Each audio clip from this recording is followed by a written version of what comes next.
solo.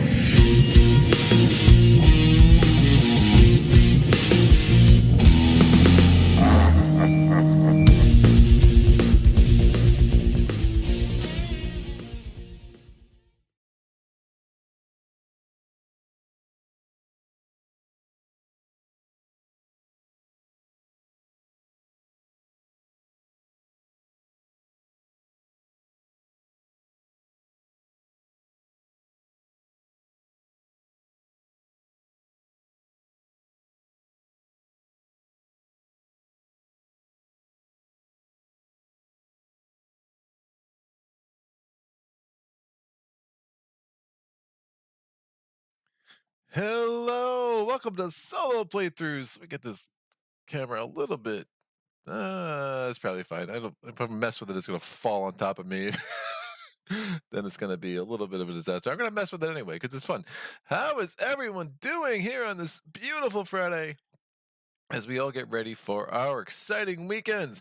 So look, we have Champions of Hara, and I think I said in my top 24 that I would not be featuring it again because, the first video wasn't very well watched. But you know what? I love this game, and I want a reason to play it more.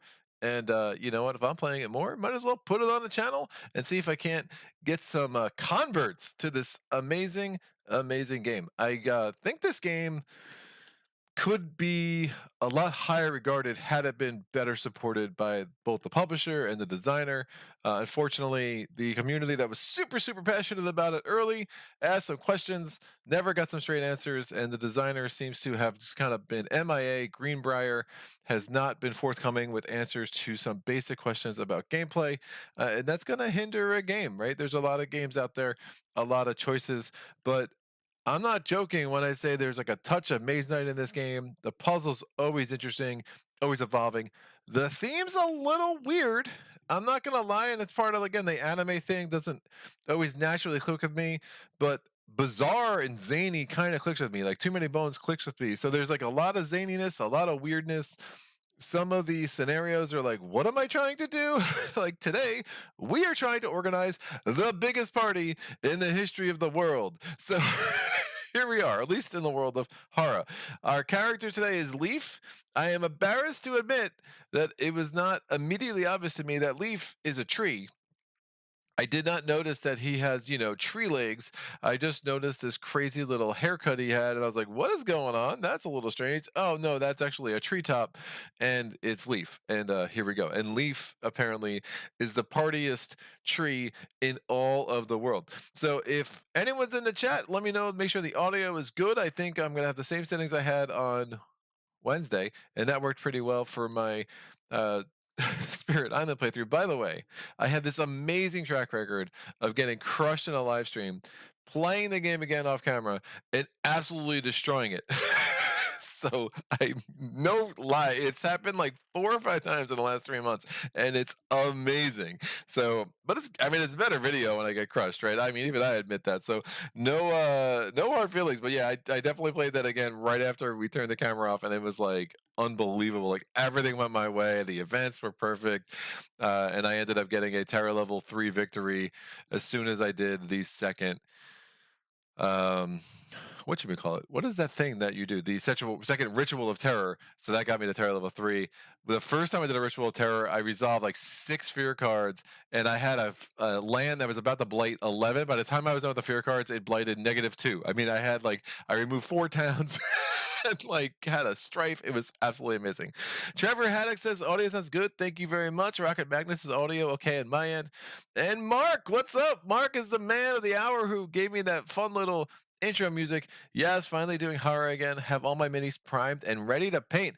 Oh yeah, I could see painting these being super, super fun, especially with the corrupted and blah blah blah. So look, we have no corrupted yet. This is still the second scenario, but the solo scenarios do start introducing the corrupted in the future rounds. I would show you the corrupted on camera, but I do have a light screen and stuff on top of the box, and so I didn't really think that through entirely. But here we go. Let's kind of go through story time with Greg. We will get the and by the way, Mark Moncom GEMS, for some people who did not get that reference, he's the one who made that 15-second audio clip that I play now during the Patreon thing, and I'm going to try to find a way to incorporate that into my future recorded playthroughs as well, which again will obviously be a lot less frequently than they used to be with the new format that I've gone with in the last few weeks. All right, Party on Leaf. So for those of you who don't know, the base game of Champions of Hara comes with 6 heroes. Yeah, I think the base game comes with 6 heroes, and the expansion comes with 4. Yeah, so there's 6 heroes in the base game. Each hero has 3 scenarios in the rulebook. One is for 2+ players, one is for 3+ players, one is designed for solo. So you have 18 scenarios in the core box. They're all super unique, and this is not the kind of scenario. It's like, oh, if you figure out the puzzle, where's the replayability? I feel like every one of these scenarios could be highly replayable because of the way of the changing worlds that you have in the Champions of Horror game.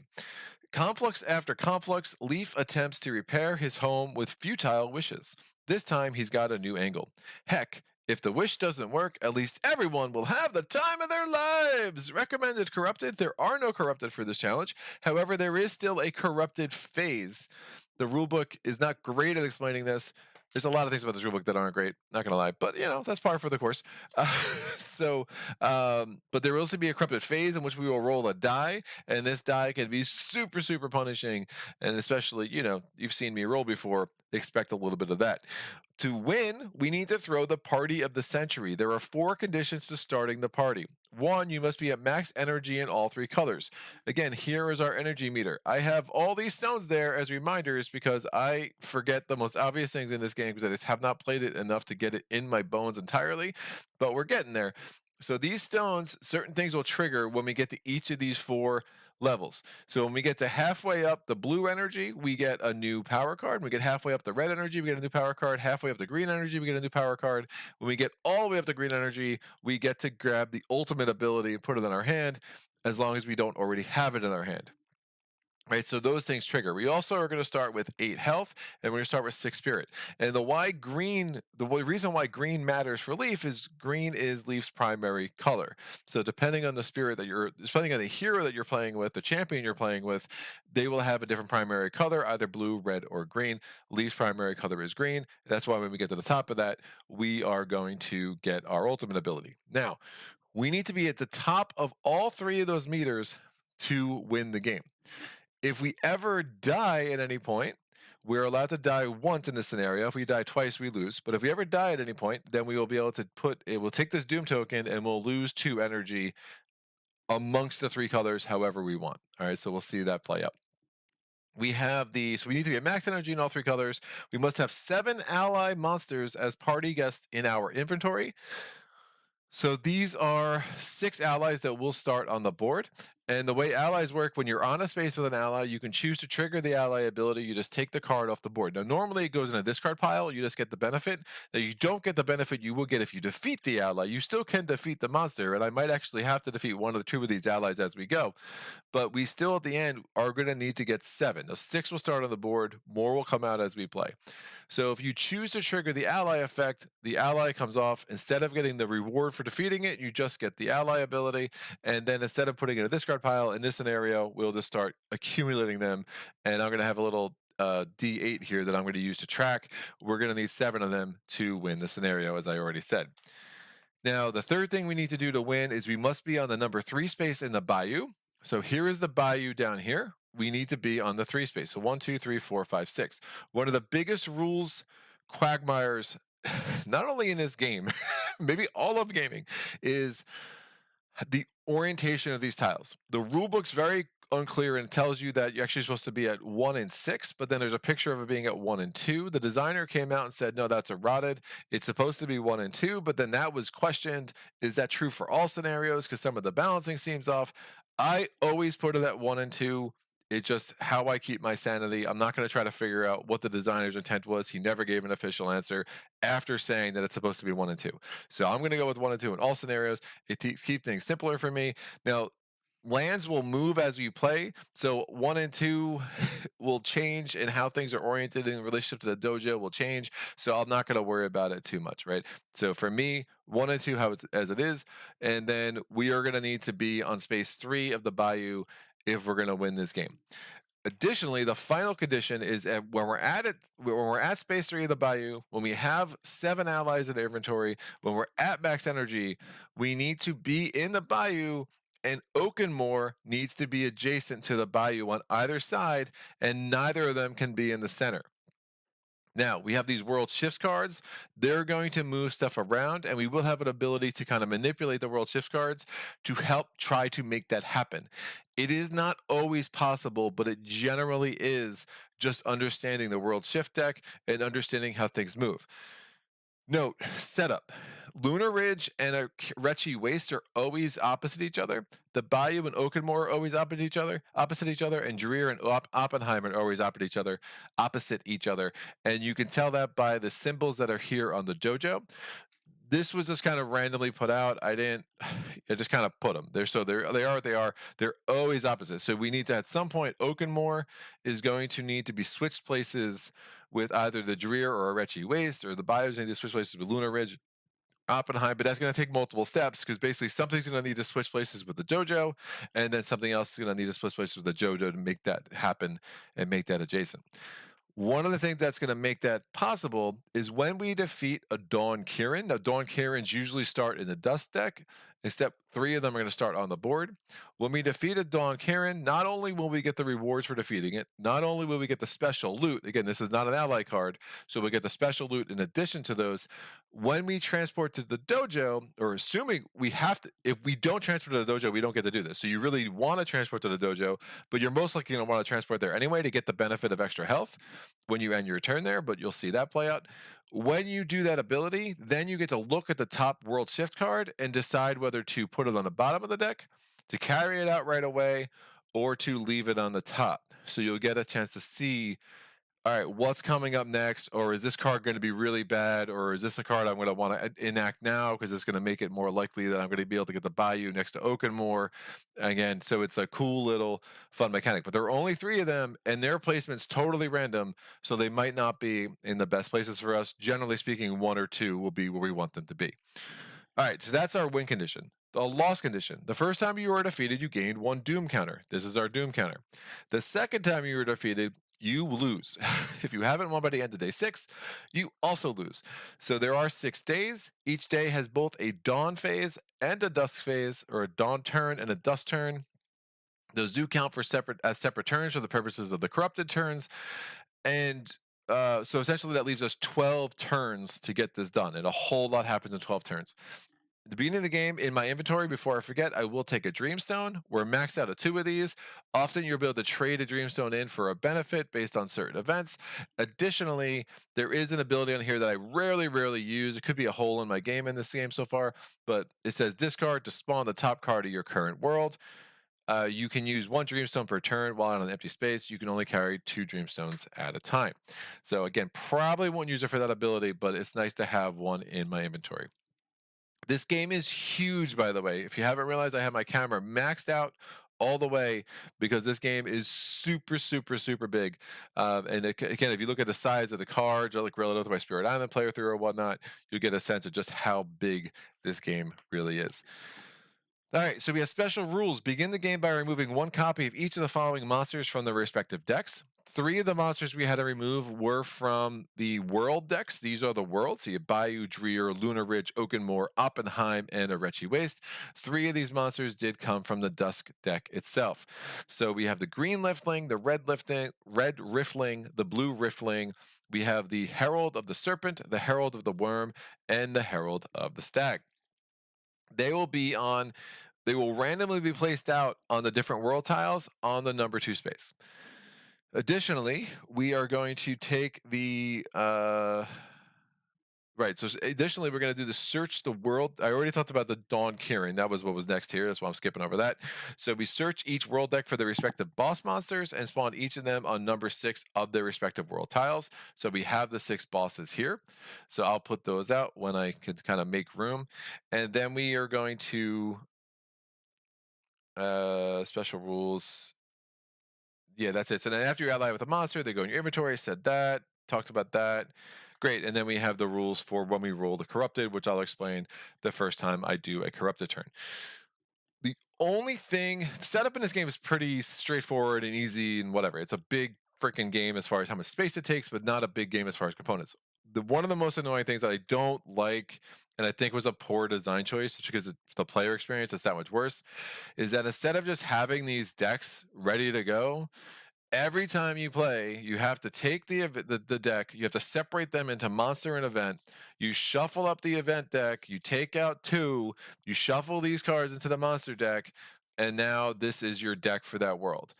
It's not a ton, but it's just really, really annoying. And I don't find the events that varied that they couldn't have just eliminated two of them in the design process. So I wish that was different because it just makes what would be a super easy setup into a slightly more annoying setup because now you're doing that 6 times for 6 different worlds. I might just, I don't know. I mean, I might just start keeping the decks together and then shuffle, and then I'll just keep moving until I see the first two events and then reshuffle. That might be something to keep my sanity a little bit more. So I'm just going to shuffle these up and also make sure the monsters and the events are a little more dispersed. I mean, these are not the easiest decks to shuffle, and these are also not cards. The card stock's fine. It's not amazing. And these are not like things you could sleeve. You can't sleeve a hexagon, right? So I do worry about that from a durability standpoint as well as from a experiential standpoint. So I'm just going to take 4 off. 1, 2, 3, 4. There we go. So there are, and I'm just doing that as a way to like cut the deck a little bit to kind of randomize or ensure randomization between whether there's a monster or an event on the top, which could absolutely make a big difference during gameplay. So shuffling the events for Lunar Ridge, shuffling the remaining 5 events into the monsters. We'll do this pretty quick, and then I'm just going to take 4 off the top. 1, 2, 3, 4. It's an event. So we have event in Dreer, we have an event in Lunar Ridge. There are slightly more monsters than events in each of these decks, so we should end up with at least 2 or 3 monsters by the end. We definitely do not want 6 events. That would not be great. Events are good ways to get energy, but you can't get special loot from them, and bad things and random things can also happen as well. So always a little bit not thrilled when I have just a bunch of events showing face up at the start of the game, or face on top of the decks at the start of the game. So 1, 2, 3, 4. We have a monster in Oakenmore. We have the Oppenheim decks. Shuffling those, getting rid of 2 events, shuffling the events into the monsters. Like seriously, as I'm like thinking about this, I'm like, yeah, I probably should just keep them all together, and then I could just take out 2 events and then shuffle it real quick. That would be a much less time-consuming way to doing this for sure. So I like that idea. We're gonna do it. So I'll put this here. 1, 2, 3, 4. It's another event. Events everywhere. Notice I do have the tiles a little bit spaced out from each other. They are not fully flush. That is absolutely to make it easier to move them when you have to. If you start fully flush, I have found that it can be really hard to move those worlds and shift them when you do the world shifts card. You play the world shifts card in the dusk phase, so we will not see much of that for the first 10 minutes or so. All right, we're going to take 4 off the top. 1, 2, 3, 4. It's another event, so we are 4 events to 1 monster. That's fun. And these 2 out. Shuffle these in.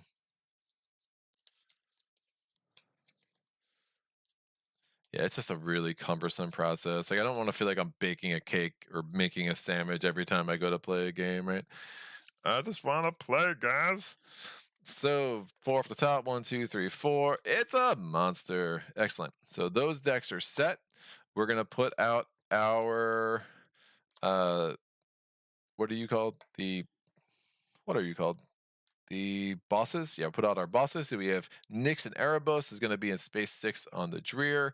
The Tide Spirit's going to be in space 6 on Lunar Ridge. Murky Murk is going to be in space 6 on the Bayou. The Horrible Tangle is going to be on space 6 on Oakenmore. The Painted Duke's going to be on space 6 in Oppenheim. And last but not least, Greasebeard is going to be on space 6 on Arechi Waste, and clearly he cannot be leased because he has a glorious beard. We have our little starting allies that are going to be on the board on the number 2 space. I'll roll a die here. Whatever I roll is going to go on space 2 on the Dreer. I rolled a 6, so we have the green Liftling there.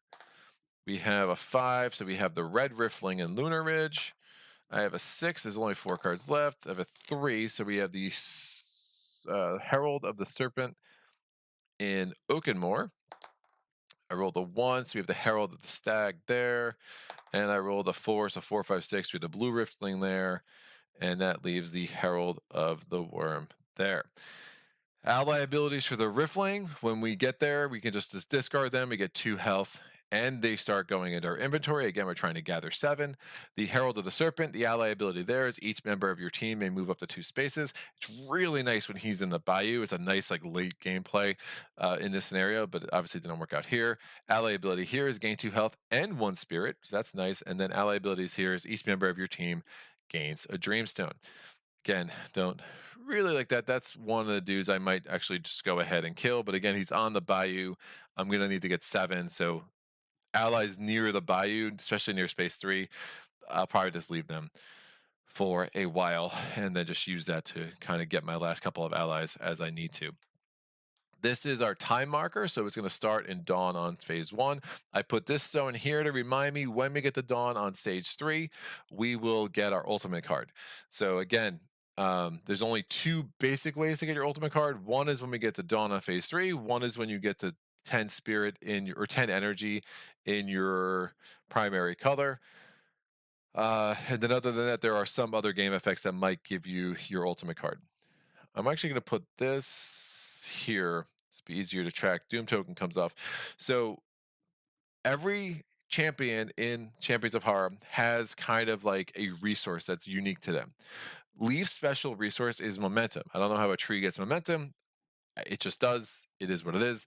So momentum is going to be really, really useful for Leaf to do certain abilities, especially abilities in the cards that he will get as the game progresses. We will do story time with Greg. Again, Leaf, the harmonic wanderer. Leaf was born on Hara long ago, emerging from a rift so large that it ripped the once great forest into 2 worlds, Oakenmore and the Bayou. Blaming his own birth for the catastrophe, Leaf fights to win the conflux in order to gain enough power to see the great forest made whole again, no matter what the cost. When not on his quest, Leaf recharges by making beats on the musical plants that inhabit the bayou.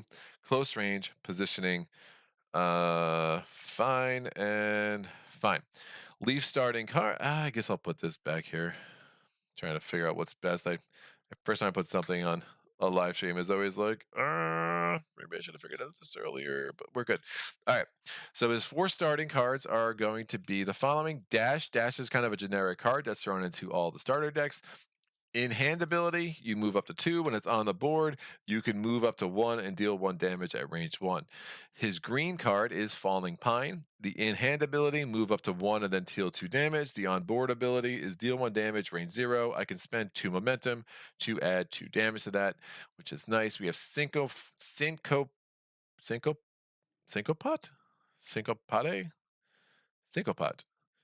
All right, deal 1 damage, range 0. If you have 4 or more momentum, this card is free. Free is good because normally you only have 3 activations a turn, but if I have 4 momentum, I can do this, and that doesn't count as one of my 3 activations. The on-board ability is choose a player, including yourself, within range 2, and move them 1 space. Then target gains 1 health. You may pay 1 momentum to make this action free. That could be really helpful. And then finally, we have the blue card is modal movements. Move up to 1, gain 2 momentum, really important. And then the other side is move up to 2, gain 1 momentum. Then if you have 4 or more momentum, ignore the monster dangerous into the monster keyword dangerous until the end of the turn. What are monster keywords? Well, there are 4 of them. Well, 5 of them if you include allied. 1 is aggressive. Aggressive is as soon as you enter a space with a monster that has aggressive, it attacks you. normally you can move through spaces with monsters with no effect, but if they have aggressive, they attack you. How much do they attack you with? Well, you have the health value of the monster, the attack value, and then the range of the monster. Range is important to consider at the end of your turn. If you end your turn, any monster that has range to you will do an attack at that point. We have armored. Armored, it's not going to matter too much with Leaf because Leaf mostly has close range abilities anyway, but armored means you cannot attack that monster unless you're on that space. We have dangerous. Again, dangerous, the keyword that led to this little speech here, because that's can be ignored if we have 4 momentum after we play the onboard ability of modal movements. Dangerous says that when you defeat that monster, it gives you one last attack before it goes away. And then finally, we have critical. A lot of the bosses have critical, so it means they attack you and then you roll a die. If you roll 5 or 6, the critical ability will trigger. It's especially bad with Murky Merc because that basically means he just goes away. So he does damage to you and then disappears, and that could be super, super frustrating. There's one more thing I need to do with setup. I did not put the Dawn Kirin on the board. So when you're supposed to randomly place things, you roll both of the world die and you roll the d6 that comes with the game, and I got Lunar Ridge 4. So I take this card, the Dawn Kirin, Lunar Ridge 4, that space happens to be open, so we put the Dawn Kirin there. I'm going to roll to place the second one. I rolled Oakenmoor 3. That space is also open, so that will go there. And then finally, we roll one more time. We have Arechi Waste 3. That space is also open, so that Dawn Kirin goes way over there. At the beginning of the Dawn phase, the first thing we're going to do is we're going to spawn the top card on each deck. Events get spawned face down, and if that space is open, that's where you put it.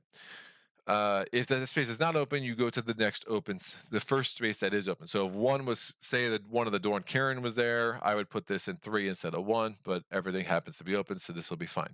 So the Dreer event's going to go there. The Lunar Ridge event goes here.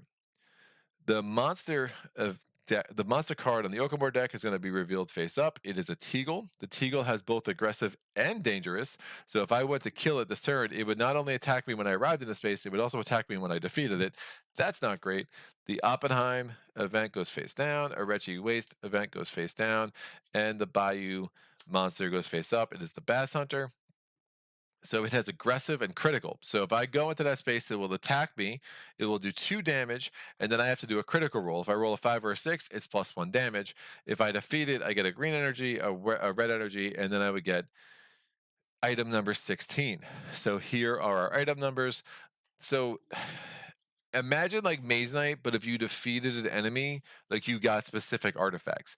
A lot of this game feels like that, so it's kind of nice. There does be, the more you know the game, the more predictable. It's like, I really want that item. I'm not lying to you. I don't know what item 16 is. I know I've had it before. I just can't remember off the top of my head. So I don't know whether it's going to be really helpful or not. But I also know that's a monster with 3 health. That is someone I would probably want to try to defeat, especially since I got so few monsters on the board to start the game.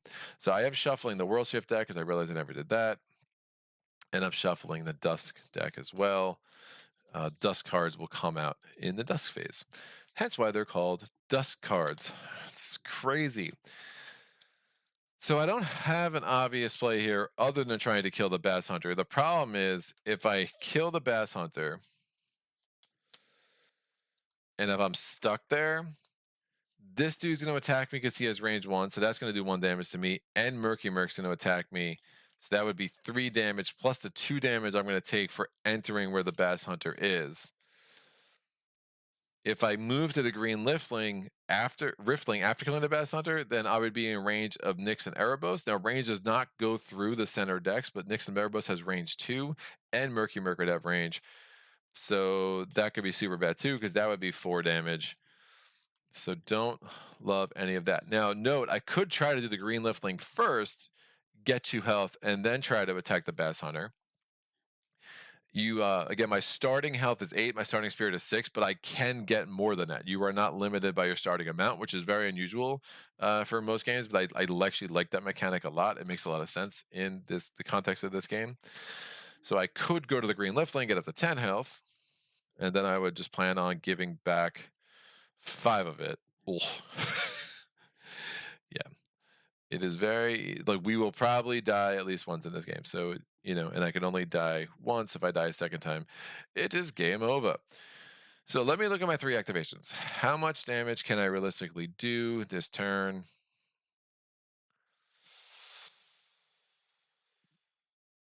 Oh, I have to do something, kids. So here we go. So I'm gonna activate dash to that's in hand. I'm gonna move up to 2. 1, 2. Now I'm going to turn that sideways to indicate that was one of my 3 activations. And now I'm going to activate the ally ability of the green liftling. The green liftling is going to come into my little stash of allies, which I will put here. And now I have one of my 7 allies that I need to throw this most amazing party. I'm going to get up to 10 health. My second activation is I'm going to play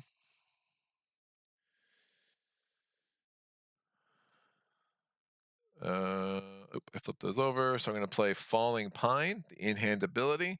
I move up to 1. Now I moved in here, aggressive triggers. It does 2 damage to me. And I need to make a critical roll. I did roll a 6, so 1 more damage, because of course I rolled a 6. Hold on 1 sec.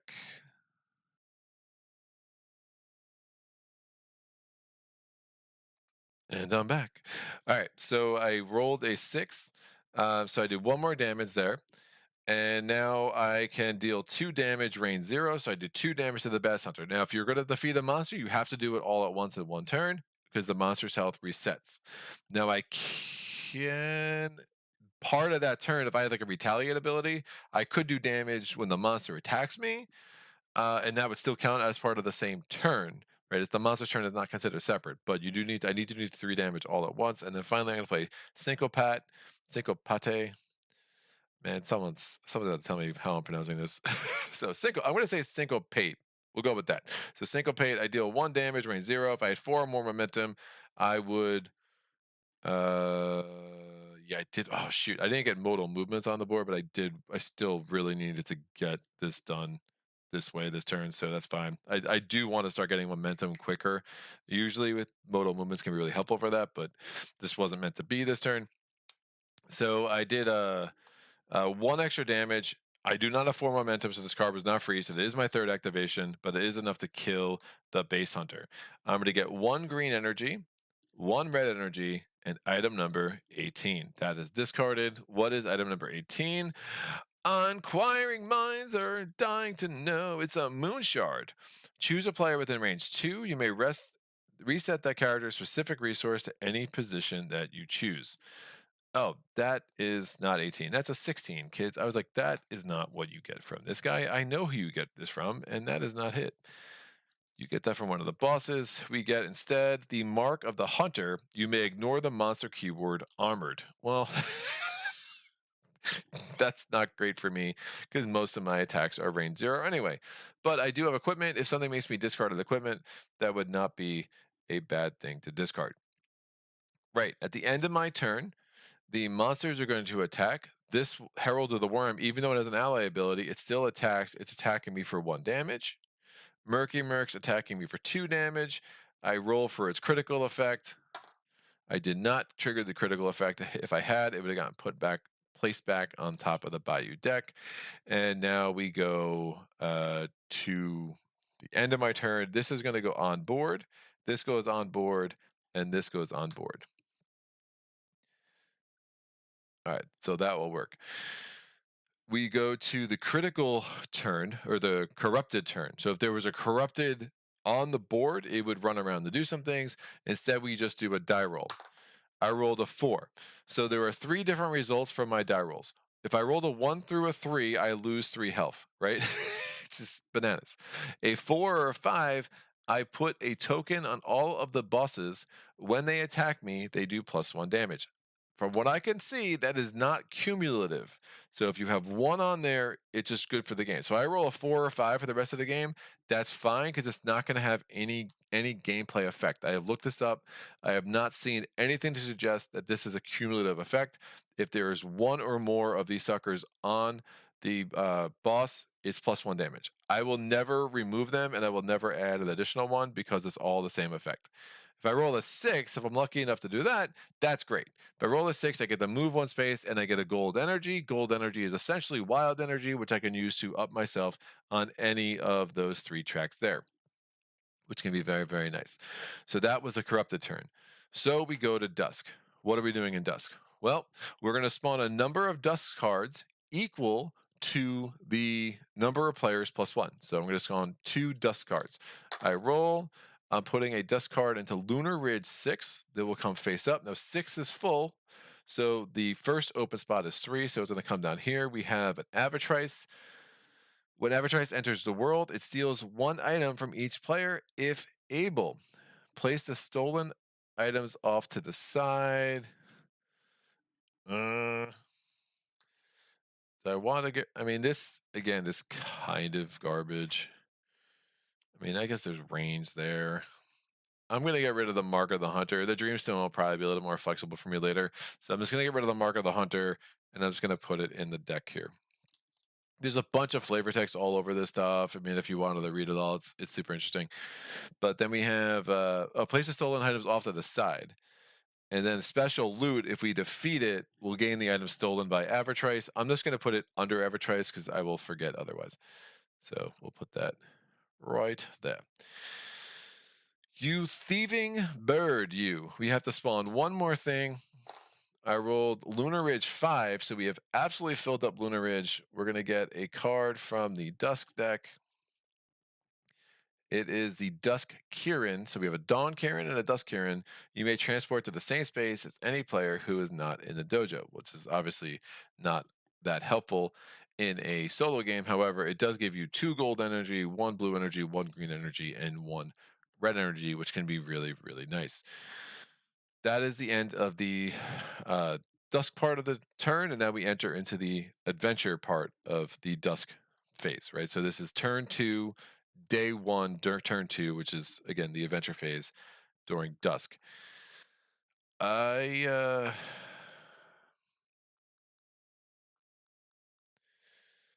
could do that out of ability. I don't have much to do. So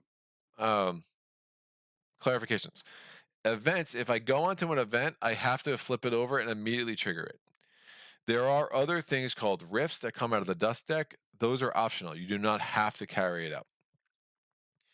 The problem is where I am right now, I'm not in a place where I can do much damage. I cannot get up to any of the Dawn Kirins, although I kind of want to. I'm going to change my mind about what I got rid of. I'm going to keep the Mark of the Hunter and put a Dreamstone here. You're only allowed to have 2 of those anyway. So fine, take my Dreamstone, you hungry little bird.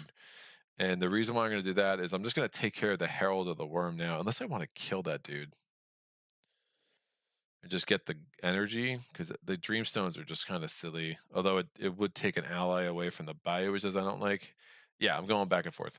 I will stick with what I did. I do want to keep getting my energy up. Getting up to my extra card is going to be important here. So I'm going to play modal movements. I move 1 and gain 2 momentum. So that's my first activation. My momentum goes from 0 to 5, right? So I start at 0. The max is 5 is what I'm trying to say. So now I'm at 2. That could be really helpful. I'm going to deal 1 damage, range 0, and then spend the 2 momentum I just got to do 2 more damage, and that's going to defeat the Herald of the Worm. Yes, he's an ally ability. I'm going to have to get my allies from somewhere else. I need to start getting energy. And this is the only thing really around me that I could kill. So I get 1 green energy, 1 red energy, and then I get a gold. I get a gold energy that I can use as wild. I really want my green card, so I'm going to move that up. And that will come out of the game. Again, I don't get the special loot from I don't get the ally loot because I defeated it, but I got the rewards instead. I have 1 more activation. That's range 1. Yeesh. I have 4 health, which is good. His critical would make me discard an item, which I don't love. I have 1 movement ability. All right, I'm just gonna move one, get back on the dojo, and then we'll figure it out from there. So, end of my turn. Are there any monsters within range to attack me? There are none. So, this dash card is going to flip back to its in hand side. Falling Pine goes to in hand side. Modal movements stays on the board. We are going to do the corrupted turn. So, this is the second corrupted turn. I rolled a 2. I take 3 damage. That gets me down to 1. So, very close to death. And now we do the World Shifts card. So, World Shift. Fearful Symmetry. Before he became the spider, Aphion lived a life of heroism alongside his betrothed, I- Iroas. One fateful day, man, this word, Iroas. Iroas earned himself a champion's wish. Aphion watched his love take the stage, whisper his wish, and disappear. Aphion became consumed with discovering how and why Iroas broke the Kensai's rule against leaving the realm. Every atrocity Aphion has done lives in the shadow of the life he should have led. Switch the location of the Dreer and the dojo, which is good. Worst case scenario for me is if had I switched either the bio or Okamore into where the dojo is, that could have been really, really tough. This deck has 12 cards. 2 of them switch the location of each world with the dojo, right? So 4 cards would have been very bad for me because I would have had to do a lot more work to get things where I need to get with Bayou and Oakenmore around the edge. So the fact that I got one of the 8 cards that isn't that bad for me is a really good start. So the Dreer and the dojo are going to shift. The dojo will come down here, which puts me not really close to anything I want to be close to, but such is life. And then we are going to have to do this test. So there's a test here. It says a 6. So ultimately, I need to get up to a 6 to win. The way test works, there are 2 types. Most of the tests require you to spend spirit, and you're kind of gambling, and then you roll the die. If the cost of the spirit that you spent plus the die roll that you have gives you whatever the target number is, then you get the benefit. However, if it falls short of it, then you get the fail effect. At this point, the fail effect would absolutely kill me. So I'm probably not going to risk losing this one because I do not want to take a doom token already, and I do not want to have to spend 2 of my energy when I have so little of it. Ugh. I'm wondering, being here, this is a really awkward switch for me for sure. I think I need to end in the dojo on my next turn just to get 3 health back. But let's go ahead and do this. I'm going to spend 5 energy. I'm not risking this. 5 of my spirit, I mean.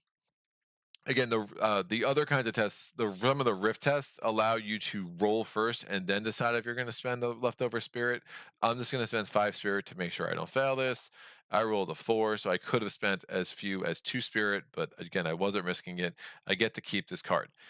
Keep this card in your inventory while on a space in the Dreer. Your attacks with a single target deal +1 damage. That can be very, very helpful. So I always have trouble remembering that stuff, but I'll put a die there to remind me I have +1 target. Now that includes if I'm doing a ranged attack into another world, it would allow me to do +1 damage in a way that's can be really, really good. All right, so that was done. We now go to Dawn. Beginning of Dawn, we're going to put out new cards from the world decks. Lunar Ridge is full. Nothing else can be placed. Oakenmore, we're going to get a monster in 4. Oppenheim, we're getting an event that's going to go in the lowest space open. That's over there in 4. We get a Retchy Waste, gets a monster in 4. The Bayou gets an event. It goes into 2 because it is the second Dawn. And then the Dreer is going to get an event. It goes into 2, which is right there. All right, seeing no comments. Now I got to figure out what the heck I want to do. Bleh. Blah, blah, blah, blah, blah. And blam. I have 1 health. I don't think I'm going to have enough movement. I think I can move into the 1, 2, 3, 4. Do I have 5 movement? Maybe I actually have 5 movement. I'm going to make sure this is right. I think I can move in and out of the dojo. Go base.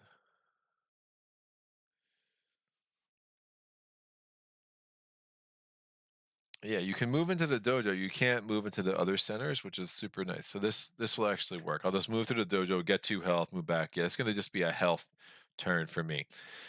So I'm gonna move. I'm gonna play dash. Allows me to move 2. It's my first activation. So I move through the dojo. I'm going to play. Ugh.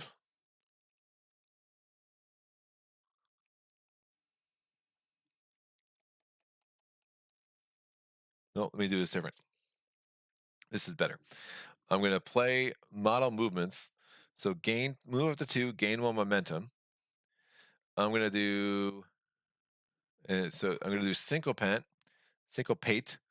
That's going to allow me to choose a player within range 2, move them 1 space. I'm going to move there. That player gains 1 health, so I'm up to 2. Now I could spend that 1 momentum to make that free. That is not a good idea, so I will not do that. And I'm just going to let that count as my second activation. I'm going to do this ally ability from the red riffling to get 2 more health, so that gives me my second ally. And then with my third and final activation, I'm going to play dash. I'm going to move to get back to the dojo. Since I end in the dojo, I can take any combination of spirit and health up to 3 total.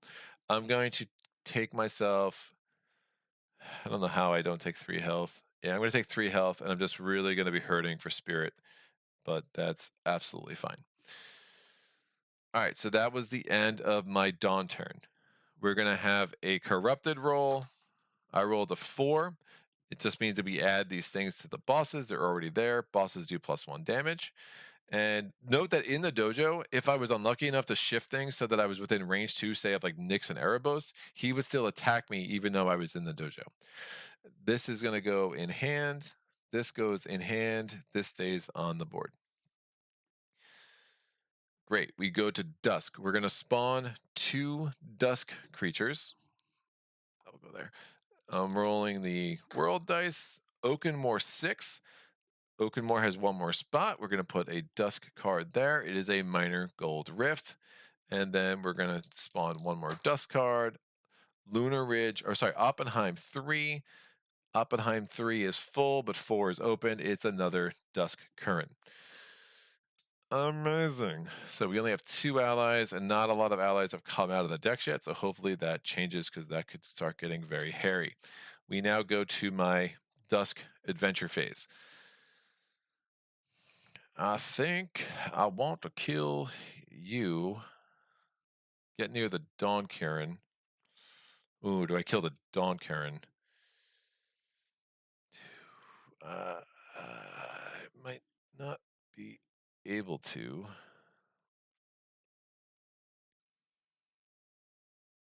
2, 1 damage.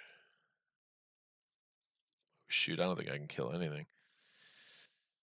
I really want to kill a Dawn Karen B. I don't think I'm going to be able to kill anything. Just the way the cards have fallen out. I could do a 1 damage, range 1. Oh, I can kill the Avatrice, which would give me one of my cards.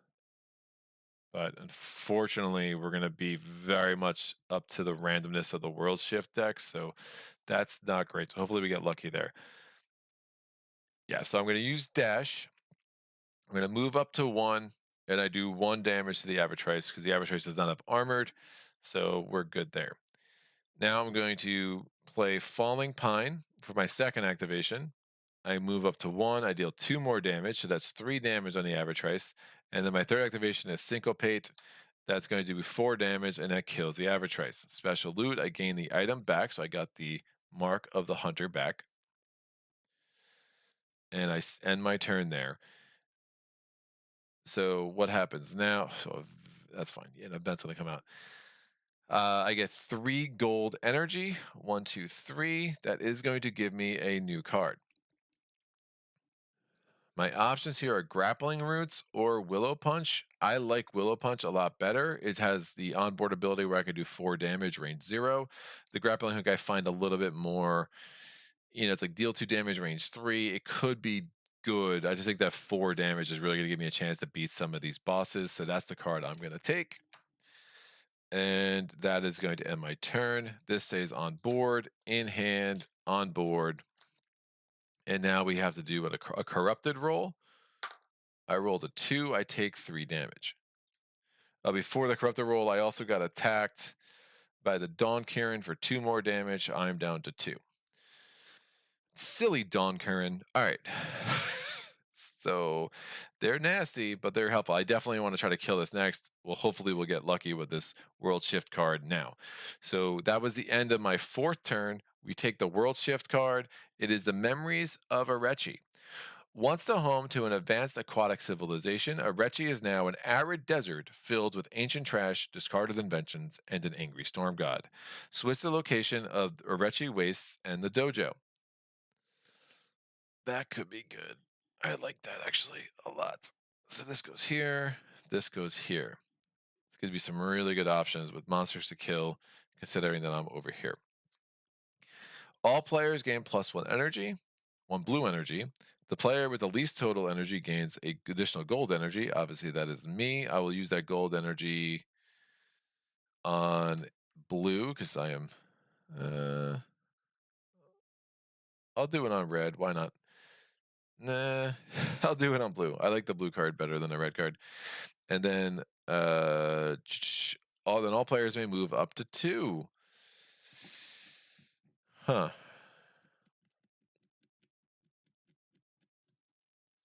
All players may move up to 2.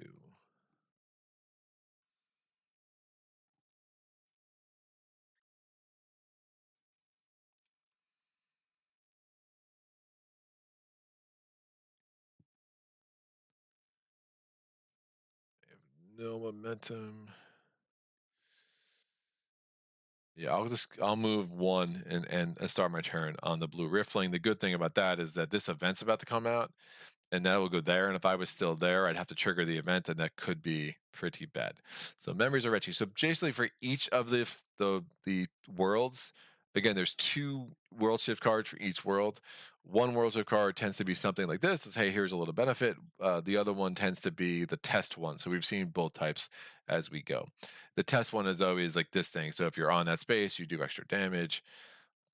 Which can be useful if you have more ranged attack. I don't have a lot of ranged attack, so that doesn't really matter for me. Although, if I get a ranged attack, that could be nice, because especially now that I can ignore armored, and if I stand on Dreer, ranged attack 1 could kill the Molten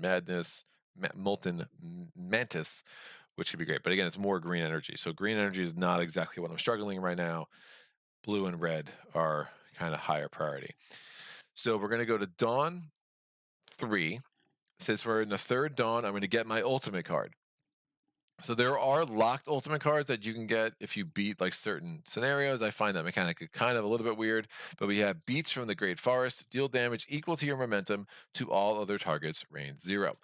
Obviously, that's a little bit of a problem for me because my momentum hasn't gotten very high. I'm still sitting over here at 1. So we're going to go to the beginning of Dawn. We're going to place these new cards out. It is Dawn 3, so event will go there. Oakenmore is filled up. Oppenheim has 1 more spot. So we get a monster. It is the Zaru. This monster is going to go into 3. It is the Dream Hunter. The Bayou monster 3 is not full, so we're going to have the Jug Blowers. Oh, I love their loot too. I love your loot. I definitely want to go take care of them, I think. And then this monster will go here. It is the Unplugged Crew, who is dangerous but will give me some serious blue energy. On my turn, I'm going to trigger this ally ability for the blue Riffling. So I've done all the starting Rifflings. That gives me my 3rd ally. That gives me 2 energy, or 2 health. It gets me up to 4. My first activation is I'm going to play modal movements. I'm going to move 1 and gain 2 momentum. That gets me up to 3. Now I'm going to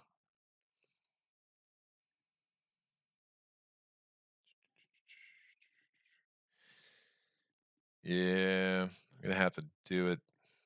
Don't know about burning up my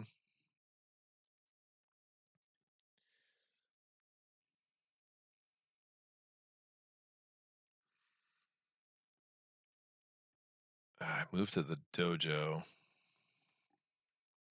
Well, I moved to the dojo. The painted duke's gonna punch me in the face. And that's 3 damage, critical, potentially 4.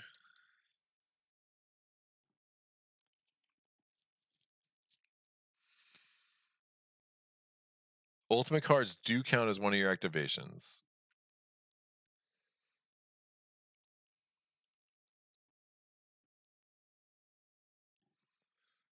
2 momentum. Yeah, I wish I had 1 more momentum. Definitely want to kill the Kieran.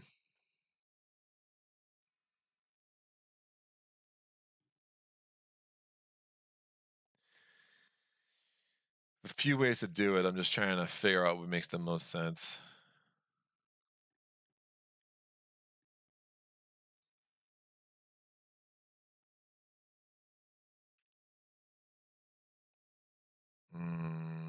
Okay. That's fine. I'll just do it this way. I'm going to get crushed by the painted duke and I'll end in the dojo, but that kind of puts me next to the bio, which I want. So I'm gonna play Willow Punch. Your next attack this turn deals +1 damage. You may pay 2 momentum to make it free. I don't want to. So that is my second activation. My third activation is going to be my ultimate ability. So I do 3 damage. My momentum is a 3. It becomes 4 damage because of Willow Punch. So I have no more activations, but I've defeated the Dawn Kieran because I did 4 damage to it. I get a blue energy, a red energy, a green energy, and then a gold energy, which I'm going to use on blue. Slowly getting to another card here. And then I can transport toward the dojo. I will absolutely do that. I'm going to end my turn there, which is going to give me 3 health. And since I use the special ability of the Dawn Kieran, I get to look at the top card on the World Shift deck. This is perennials. It would shift the location of Oakenmore and the dojo, which is absolutely a beautiful, beautiful thing. So 100% leave that there. Otis does have to go, but wanted to stop in to say hi. Hello, Otis. It has been a while, sir. Good to see you in the chat. All right. Interesting. So we're going to go to the enemies are going to attack me. The Painted Duke's going to attack me for 2 damage +1 because it has one of those markers on it. So that's now at the 4. 1, 2, 3. We're going to do a critical roll. Hopefully it is not a 5 or a 6. It's a 3, so it's not +1 damage. We now do the corrupted turn, so I have to roll this again. I rolled a 1, so I take 3 damage there, so I'm down to 1. It's bananas. And now we go to Dusk. In Dusk, we're going to roll these dice twice. We're putting 2 Dusk cards out. I did Lunar Ridge 5. There is a spot open in Lunar Ridge, so we're going to put a major gold rift there. And then we're going to roll this one more time. It is Arechi Wastes 1. 1's not open, but 2 is. We put a Dusk card there. It is Titus. Man, I am searching for allies for sure. This is going to go on board. This stays on board. So I have 4 cards on board and 1 in hand. I think I kill him next. Maybe do the event.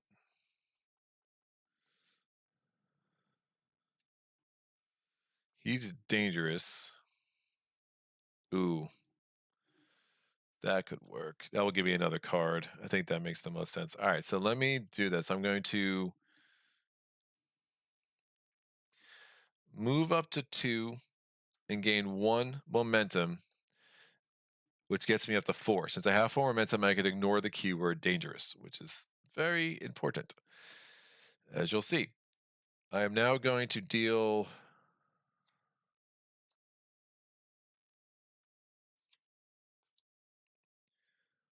1 damage at range. Yeah, 1 damage at range 0. Because I'm in the Jira, it becomes 2 damage. That's enough to kill that. Because I ignore dangerous, it doesn't attack me. I get 2 red energy, which is going to give me another card. And I have 1 activation left. My power card options are Iron Oak. Anytime you would take damage, you may spend 1 charge to reduce the damage by 1 and gain a momentum. Or Blackwood Gauntlets. Both of these have charge abilities, and then you pick them up for free once you've done using the charges. The other one is spend a charge to turn +1 damage. Obviously, staying alive is going to be more important than not. I could absolutely be killed by the corrupted roll. So I think it makes sense for me to go right back to the dojo. I do want to get this on the board. It's just not meant to be. We still have Syncopate on the board. It will give me another health too. So I'm going to spend the 2 movement, go back to the dojo, and I get 3 health. Back up to 4. Oh, the Painted Duke's going to attack me. Shoot. The Painted Duke could absolutely annihilate me too.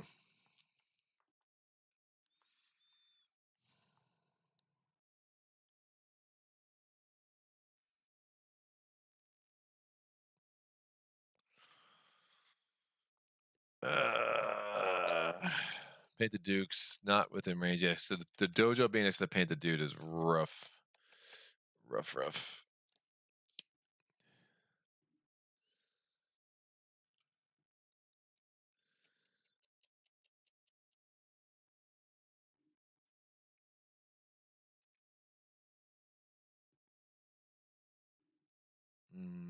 Yes, going to the dojo just to get attacked by the Painted Duke is not a. It's not a good trade. There are things I can do. What do I want to do? If I end there, that dude attacks me. I think I just do the Bayou event. Yeah, I'm going to do this. Choose a player, including yourself. I'm going to move them 1 space and gain a health. And I could spend a momentum to make that free. So I'm down to 3 momentum. I'm going to go here.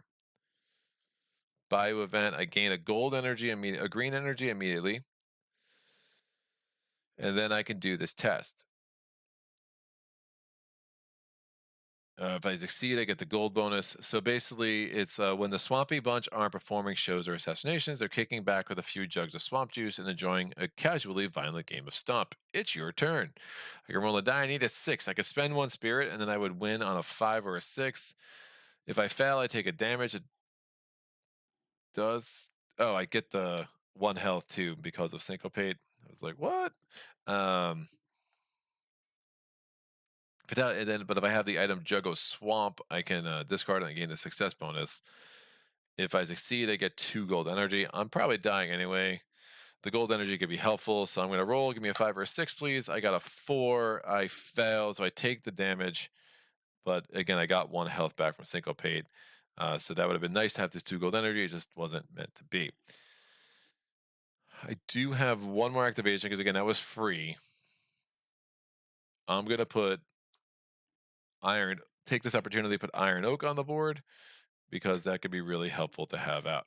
And obviously things are getting a little bit crowded over here, so let me try to make a little bit of room. So 3 momentum and Iron Oak's on the board. So it comes in, it's going to have one of these counter charger things, and it will have 4 uses. End of my turn, any enemies that are within range will attack me. There are no enemies in range. But at the corrupted turn, 1, 2, or 3, and I'm dead. I rolled a 5. Great, we add things to the bosses. Again, they're still +1 damage. This goes in hand.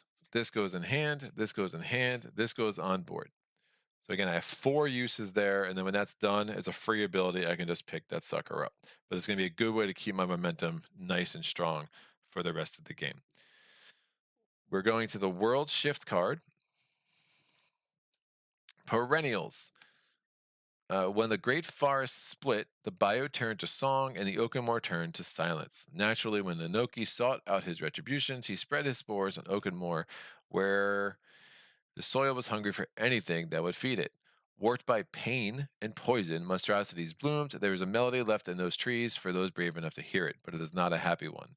Switch the location of Oakenmore in the dojo, keeping the orientations the same. Then the player with the least total energy must have to prove their worth. I'm probably going to die anyway, based on this.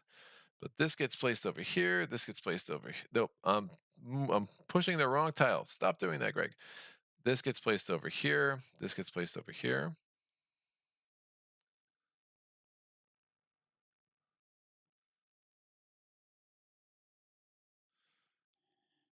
And now I have to roll a die. I basically need a 6 or I take 2 damage and I will no longer be alive. Oh, which is super unfortunate. Anytime you take damage, you may spend. It's probably wouldn't be worth spending that charge to prevent this because I'm not going to be around. Yeah, I rolled a 1. So I absolutely failed.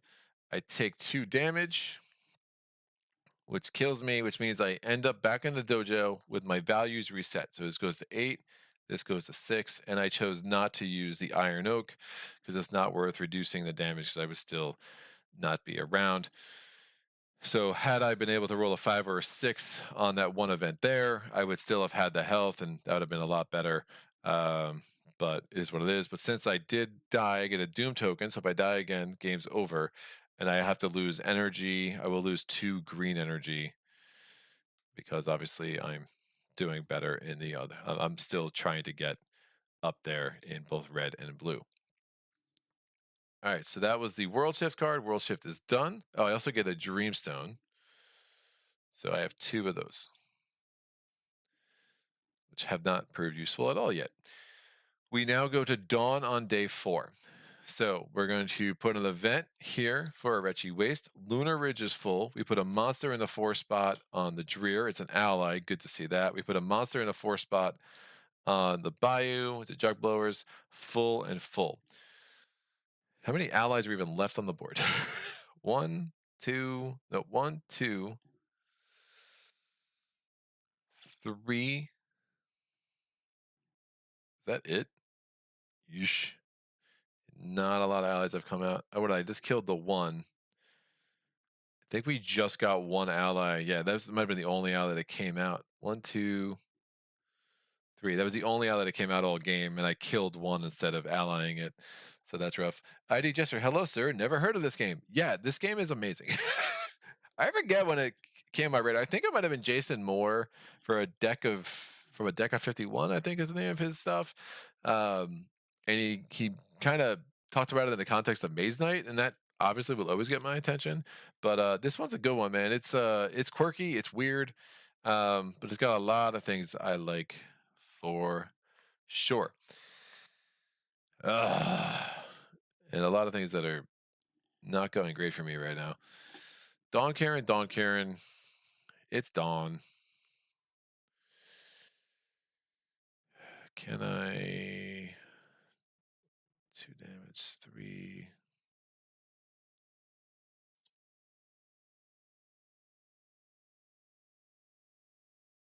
Oh, this should still be on board. I picked that up. This should be. I didn't. Oh man. Yeah, Willow Punch should still be on board. I never did that 4 damage, and I absolutely got the +1, so I picked that up accidentally. I did modal movements, syncopate for free.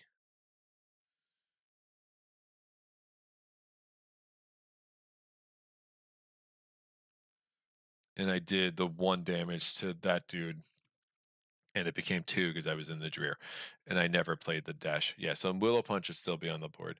And then I played that out as my third activation. It was my 4th though because I did the syncopate for free because I spent the 1 momentum. So sorry about that. Yeah, the Willow Punch changes some things for sure. Oof. Armored aggressive.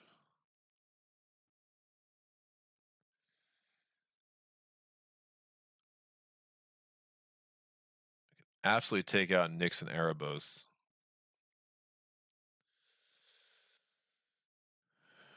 Problem is, he would make me potentially pick up a card without activating it, which I don't love. Well, if I roll the critical, it could pick up Iron Oak.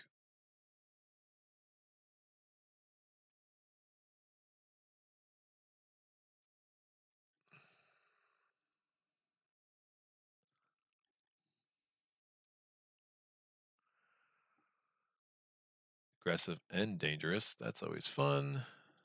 Ugh.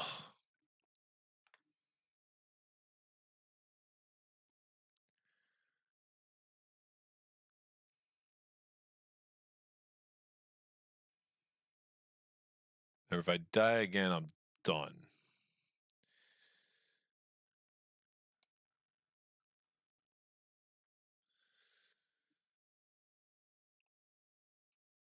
All right, I think this makes the most sense. I'm going to move 2 with dash. My first activation. I'm going to get attacked 2 damage. I'm going to reduce it to 1 damage. And I get a momentum thanks to Iron Oak. Again, that's just a passive thing that doesn't count as an activation. This is a critical roll. Oh, it's 2 damage plus 1, so it's 3 damage. I reduce it to 2 damage. And then he's rolling this. Not a critical hit, so I don't have to pick up a card without activating it, because that would have been really sad. A little bit of a gamble there, but it totally worked out. I have 4 momentum, so I'm going to deal 1 damage, range 0. That's a free card because I have 4 momentum, so that's 2 damage. And then I'm going to do Willow Punch, 4 damage, because 5 damage, again, because I'm in the Dreer, which is why both of those got enhanced. That's my second activation that counts. That was free. That was a free ability. Nyx and Erebos is defeated. That gives me 3 red, and I'm going to take 2 gold. I'm going to make that into 2 blue. It's going to give me another card, and Nyx and Erebos is out. Nyx and Erebos is also going to give me item number 25. So we go to the deck, look for item number 25.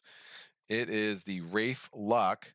Choose a rift, range 6, gain 2 gold energy instead of it. Range 6 instead 2 gold energy instead of its normal rewards. That could be really important to make sure we finish off our need to be at the top of all those. It also could get my ultimate ability back, which would be very nice.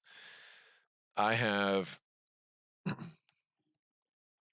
one more activation still.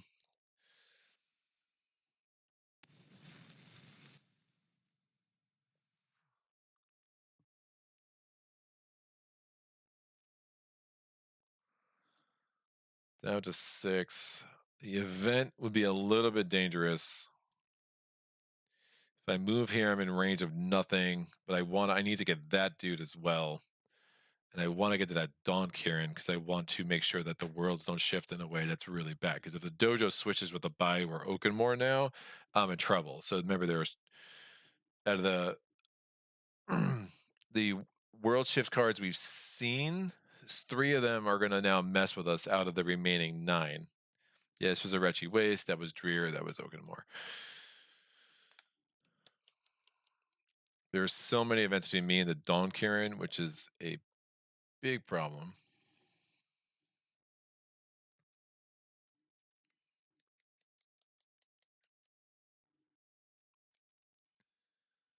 And I need every ally on the board because I'm just not getting there.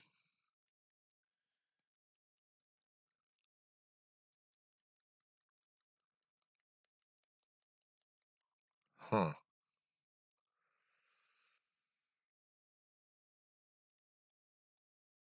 Unless I just hope for more allies to come out.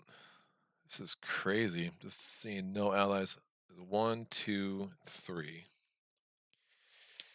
How can I throw a party without my guests, people?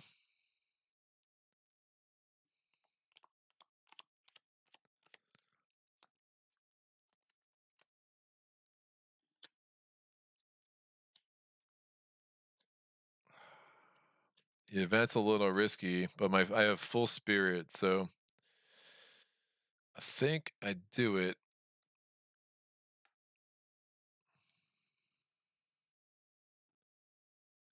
Oh, I have to get my blue card. Yep, let me get my blue card. Where are you, blue card? So uproot, move up to 3 if you move through a player or corrupted. Yeah, this is going to be helpful. So I have uproot or wind in the trees. Oh wait, so wind in the reeds, move up to 3, gain 3 momentum. Move up to 2 if you have 4 momentum, ignore aggressive. Yeah, it's better. I'm going to take wind in the reeds. That helps. I put these freaking stones there and I still forget to do my stuff. So now I'm going to play this. That will really, really open some things up. Or do I want to save that for next turn? Hold on 1 sec.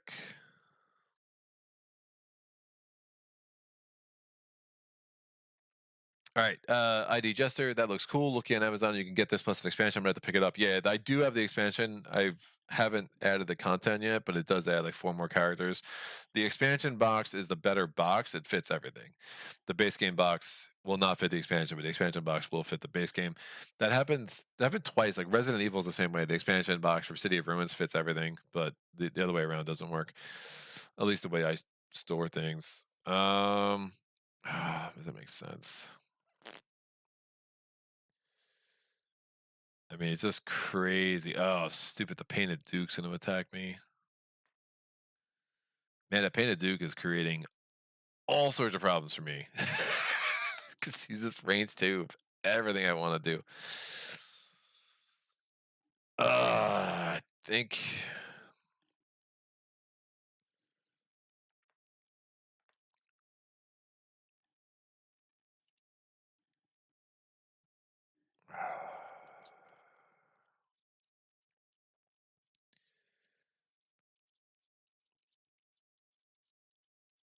I think I'm just gonna have to gamble. Wait, oh well, that everything's still full too. That's the problem. I'm not getting new allies. I'm gonna need to get allies out of the dusk deck, but there aren't many allies left in there. Yeah, event. Oh man, I need every single one of these allies, don't I? That's bad. That is bad. Move there. Move 1. Move 2. Gamble with the Dawn Karen.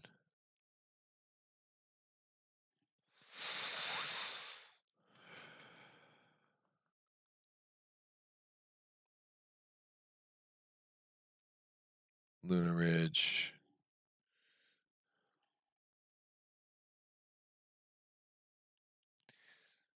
Spent that momentum. Oh, by the way, Willow Punch did cost me 2 momentum to use that ability. It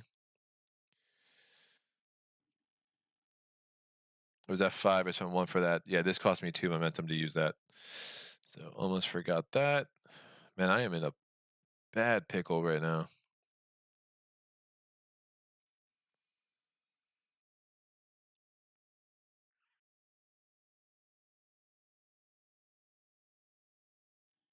Usually the allies are not the problem, but I'm obviously in a bad spot.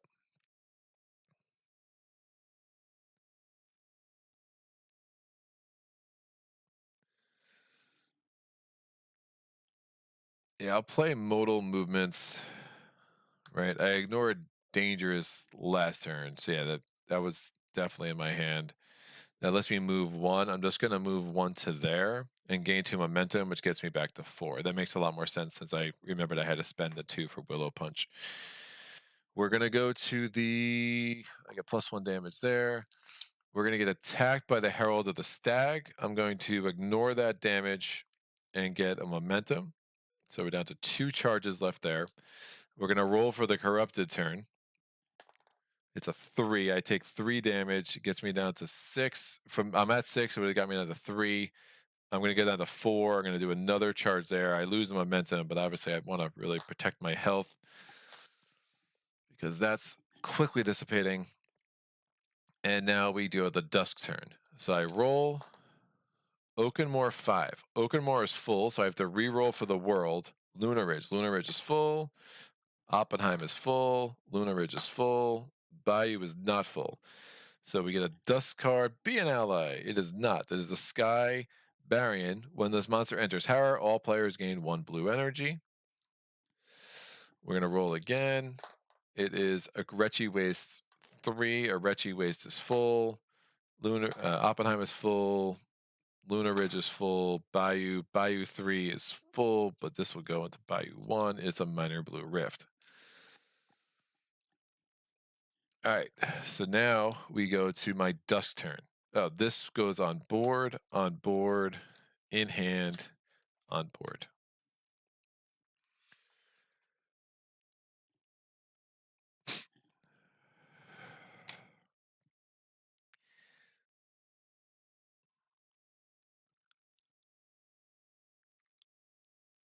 Yeah, that was free. Cool.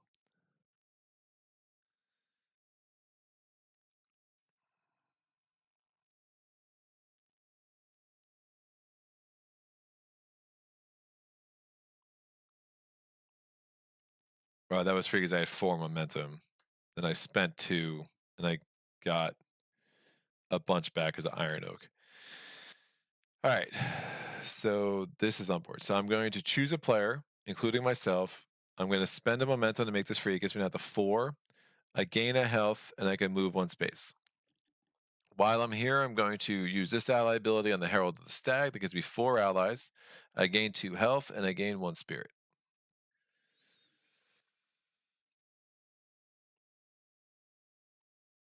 This is in hand. This is in hand. I keep switching the cards in my hand, which is a problem. Don't do that, Garrick. Can I defeat the Dawn Karen this turn? I don't think there's any way. If I had a transport ability, transport's not movement, but I haven't gotten any transport abilities yet. So that's making things a little bit harder. But this is not count as an activation because I spent the 1 momentum to make that free, which is pretty important.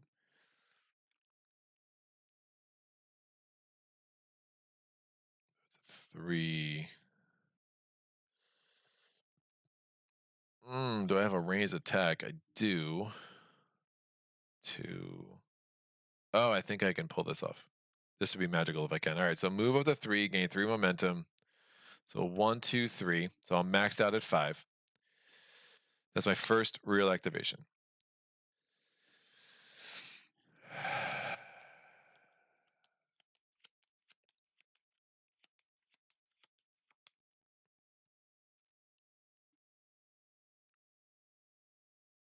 Nope. I need the moon. There's a thing that gives you like a truffle that gives you an extra activation. That could have been really helpful.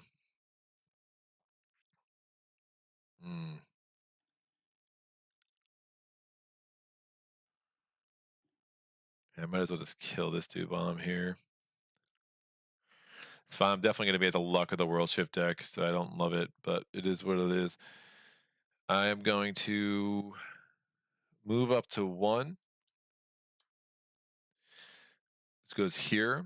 I'm going to then deal 1 damage range 1, and I have the mark of the hunter, so I can ignore armored. And I'm standing on the Dreer, so 1 damage becomes 2. So this dude is dead. He's aggressive, but I didn't enter his spot, so he doesn't attack me. And again, I ignore his armored. I'm going to get 2 green energy and 1 gold energy, which I'll just take a blue. So now I am 2 away at everything. I'm going to do this ally ability for the red Riftling, gives me 2 health, gets me up to 9. And that's going to give me my 5th ally. But I'm still only showing 1 more ally on the board, which is a problemo. Which is where these Dreamstones could come in handy because it will get me monsters out, but everything here is showing event except for Oppenheim. Oof. I need allies.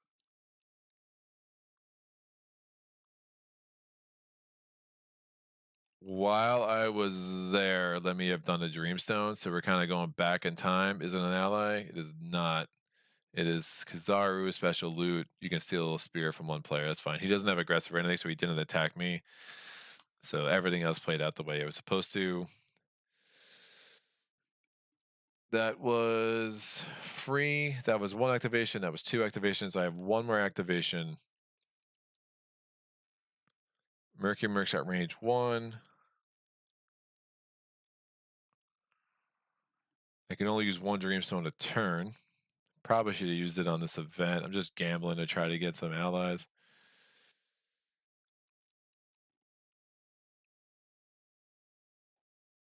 Yeah, I cannot kill the Dawn Karen. I'm really at the mercy of this World Shift card. Oh, that makes me sad. All right, we will go.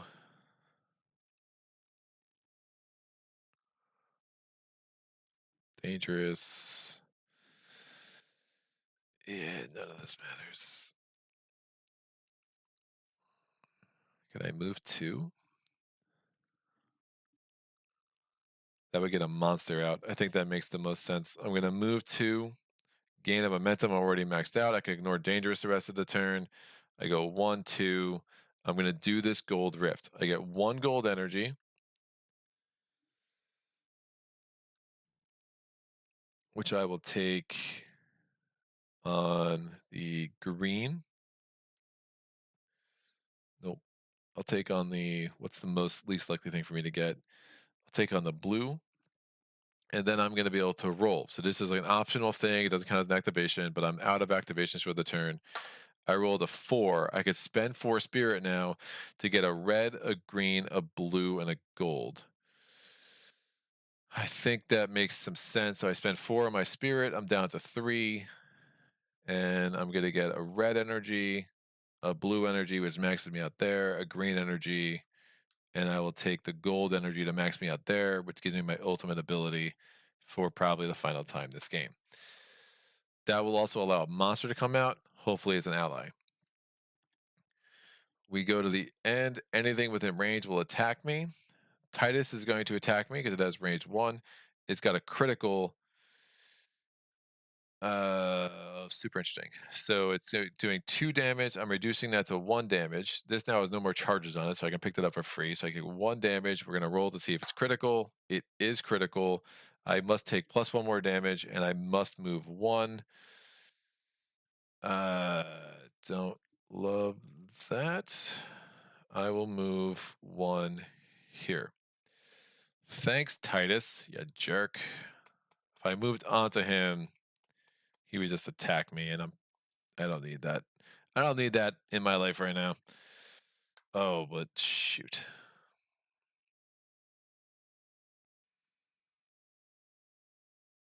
This event's going to come out here on top of me. Yeah, it's better. It's either I do an Arechi Waste event or a Dreer event. Might as well just do a Dreer event. All right, this goes on board. This goes in hand, in hand, in hand. We are going to do the corrupted roll. It's a 4. We already have +1 damage on all those suckers, so that's fine. I have a billion cards in hand. And now we do the world shift card. Moment of truth. All right, not awful. Oh, I wish I went there though. I mean, it's not great. It's pushing me way the heck up here. Plots of the Dreer, Desolate and Dark Spires, and Seal the Sanctums of Honore, a wicked organization of scientists dedicated to studying the power of nightmares. Switch the location of Dreer in the dojo. Why did I move on to Dreer? This is where not seeing what was next is a big problem, but I just was not able to defeat any of these Dawn Kirans. So I'm up here now. All players gain 1 red energy, so I maxed out on all 3 colors. The player gets a gold energy, and the players all lose 1 health and gain the Dreamstone. So down to 6 health, and I will take a second Dreamstone. All right. ID Jester say, hey, I hate when the big game box won't fit all the expansions in it, like they weren't thinking ahead or something. At least the expansion does fit everything. Good info. How would you rate the complexity of this game? It's probably a little bit like Spirit Island in the sense that it's not that complex. The strategies are more complicated than the rules, and that's really refreshing, right? It's just a lot. You know, the more you kind of play, the better you'll kind of get. Each of the heroes champions is very different too, in a way that's really cool. So it's pretty cool. All right, we're going to Dawn. This event's gonna go here. This monster's gonna go here. It's not an ally. It's the Ice Phoenix though. Ice Phoenix is huge. This event goes here because it is the 5th round. Full. This event's gonna go here, which is gonna make it really hard to get into 3. Although I could go through the Herald of the Serpent, move 2. So that's actually really set up well for me. At the beginning of my turn, I have to trigger this event. Again, events are not optional. Sympathy for the Devil. I get 1 red energy while maneuvering through the shadows. You discover a wounded nether puppy. You approach with caution, knowing the mama beast is guaranteed to be close by. Discard 1 item. If I feed the puppy, I discard 1 item from the inventory. It's gonna feed it a stone, I guess. If I do, gain 1 gold energy. Or I back away slowly, search the Dreer for the carnivorous nether beast, and spawn it in my space. Well, no, we'll discard an item. I mean, the Wraith Lock doesn't do anything for me anymore, so we'll discard that, and I gain a gold energy, which I don't need. And I am very much in the middle of nowhere, and I very much only have 1 ally left on this board. And that's an event, which is a problem because I need a monster to come out.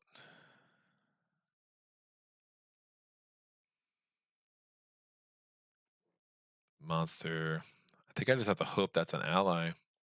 Oh, I only killed one of these suckers. What is happening? This is really bad, and I'm really far away. All right, Iron Oak, I'm going to pick this card up for free. And I have 3 activations. Killing things don't make any sense. I just need to get allies. I'm just killing the Dawn Karen to see what this last World Shift card is. Because again, this is the last one I'm going to have to deal with for this game. We've already gone through 4. And by the time we go to the 5th, it doesn't. The 6th one doesn't matter, right? So the 5th one is just to make sure it doesn't mess up this orientation. And then the question is, can I get this 7th ally? My movement cards. All right, great. I can ignore aggressive. That's not gonna matter. Move 2. That's 5 away.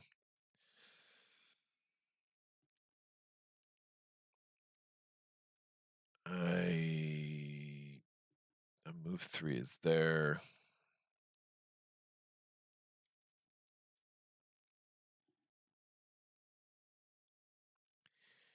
Yeah, it was really bad.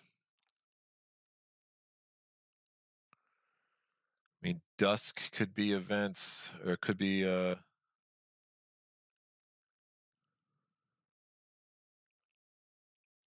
allies.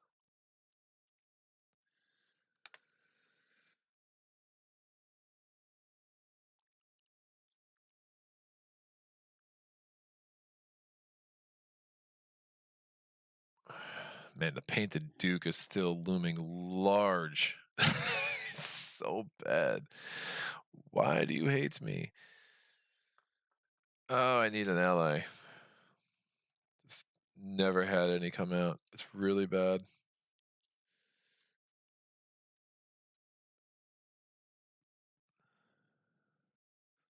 The jug blowers are great. They add +1 range to stuff, which would have been really helpful, but I just wasn't able to get that either. And I just don't have a bunch of movement cards in my hand, unfortunately. So I'll play Dash for move 2. These cards are not changing. 1, 2. And I will play. I'll put Iron Oak back out.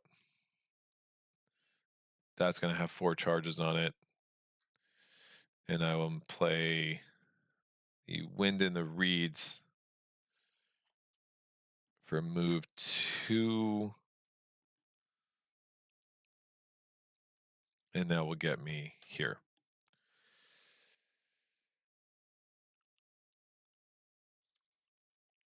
Both the Dust cards are going to have to go up there. And that's just going to have to be a gamble I take. That neither's an ally. I mean, if one of them's an ally, great. But I have to kill the Gaunt Karen first for sure. So I'll have 3 turns left to try to make this come together. This goes in hand, on board, on board. This is going to attack me. 2 damage becomes 1 damage, and I get momentum. I'm already maxed out. We do the Corrupted turn. I take 3 more damage, so I'm down to 2 health, which is awesome. Let me tell you how excited about that I am. 2 Dust cards. They're both going to go into the Dreer because everything else is filled up.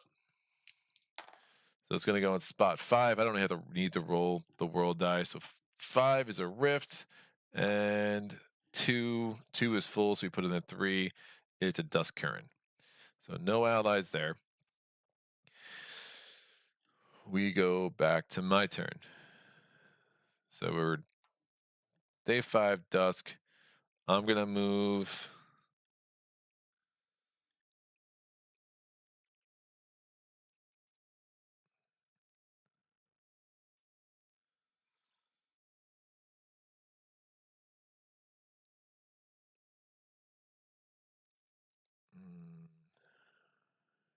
Yeah, they'll be fine.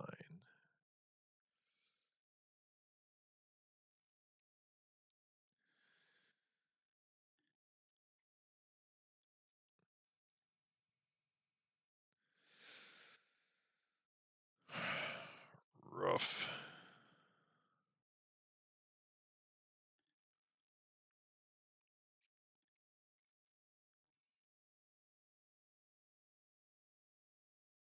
That could be helpful. So I'm going to move. I'm going to play Willow Punch. My next attack this turn deals +1 damage. And that's I could spend 2 momentum to make that free.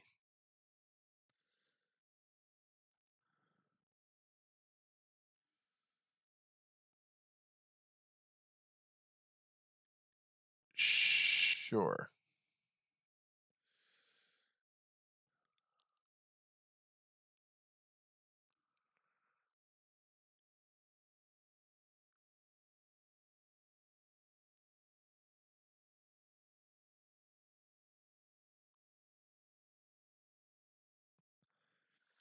No, I'm not gonna do that yet.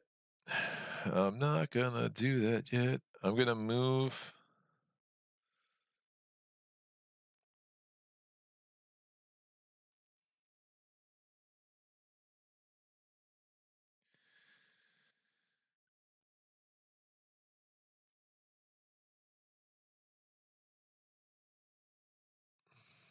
Trying to kill both of these dudes at once, get the 2 spirit, but I guess it's not gonna matter.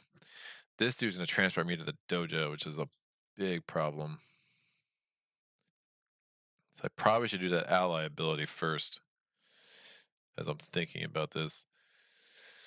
So move. Yeah, I'll just kill the 1, and I just won't even. I'm trying to get that spirit, but I think there might be a way to kill them both. I'm just having a hard time seeing it. And I don't have any. Well, move 3. Move 3. Move. Take that ally ability. Move there.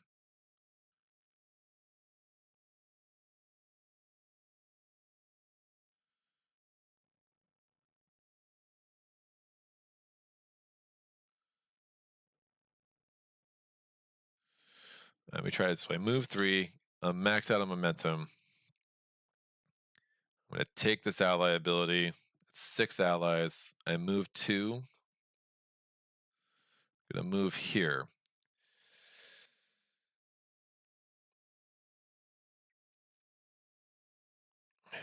I'm going to deal 1 damage where I am. I have 4 momentum, so that's free. So it doesn't count as an activation. I'm going to play this Willow Punch. Next attack does +1 damage. I'm going to spend 2 momentum to make that free. I'm going to use the dash ability. Move up to 1. I'm going to move 0. So that's also free. So this was activation free. I'm going to do +1 damage range 1. I do 1 damage range 1, and then Willow Punch made it 2 damage. So this guy's dead. I'm going to take the 2 spirit as a special loot. So it gets me at the 5 spirit. Now I've already done 1 damage here. I had to do it in that order because my momentum went down, but that 1 damage is still carrying over. And now I'm going to play my ultimate ability, deal damage equal to momentum. My momentum is still 3, so that's 4 damage total to the Dawn Karen. Dawn Karen is dead. I'm going to transport to the dojo. I get 3 health because of that. And then I get to look at the World Shift card. The Bayou and the dojo are shifting. I absolutely cannot afford that to happen, so I'm going to put this at the bottom of the deck. So that worked out well. But now, again, there's still like 2 cards in there that will absolutely kill me and make me very, very sad. So this goes on board. This goes in hand. This goes on board. This goes on board. Now I'm going to roll a die for the corrupted turn. It's a 4.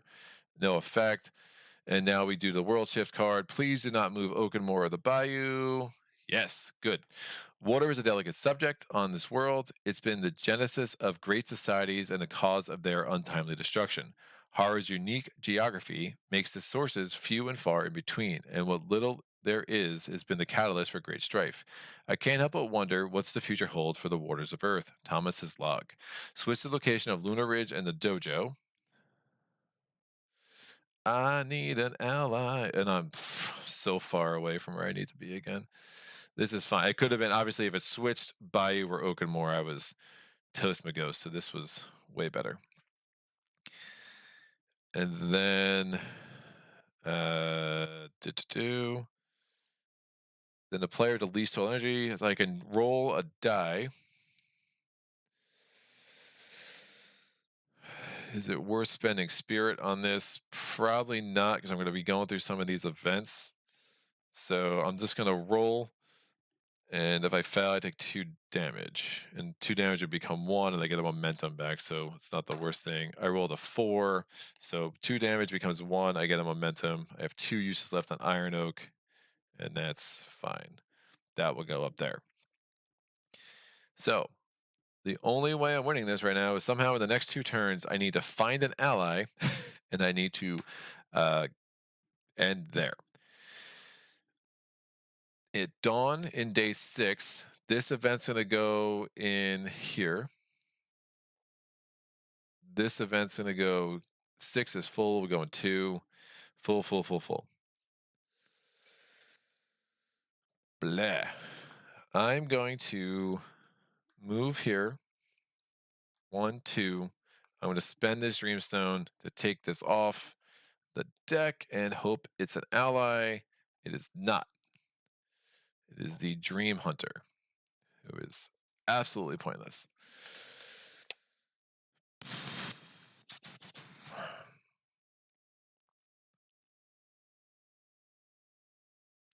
He's dangerous, so if I attack him, he does a damage to me, which definitely puts me at risk. I can ignore aggressive, though.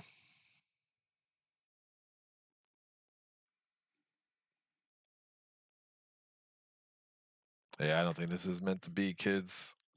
That's an event on top of that, so that's not going to help. I can't use another Dreamstone this turn. So there's a monster here, but I have to trigger this event. Murky Merc attacks me. I'm just running thin on health. I can do this, spend a momentum to get a health back. So I spent a momentum, I got a health, and I can move 1.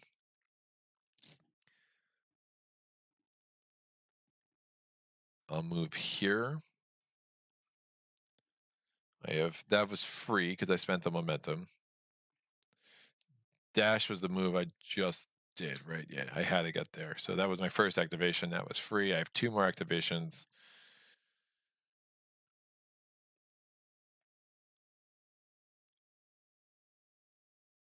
I'm going to move 2. I could ignore aggressive for the rest of the turn because no, I actually can't, but it doesn't matter. I'm going to move through the Dawn Karen and go to here. I trigger this event.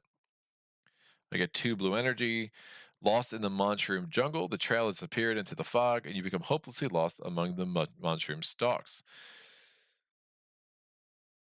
Take 2 damage again to Dreamstone. If I fail, can't afford that. I need a 7. I'm going to spend 5 and roll the die. I need a 2 or higher. I rolled a 1. Oh my lord.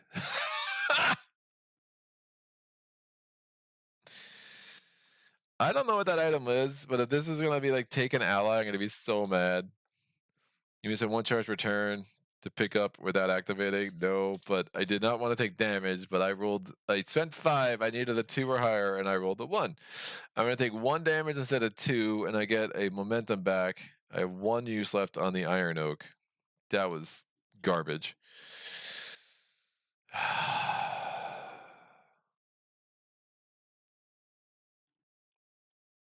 Yeah, that's super bad.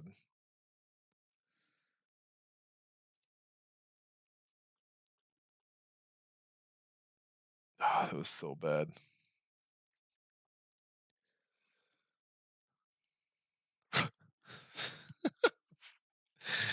That is classic.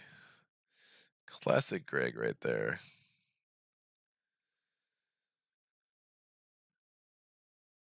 Can't go there now because if I roll a 1, 2, or 3, I'm dead anyway, I think.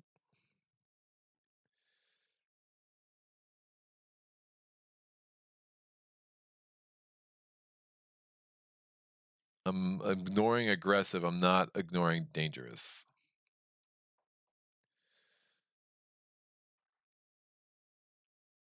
I'm not on the Dreer, so I don't get the +1 damage. He's got 3 health. Oh my gosh, dude. It was so bad.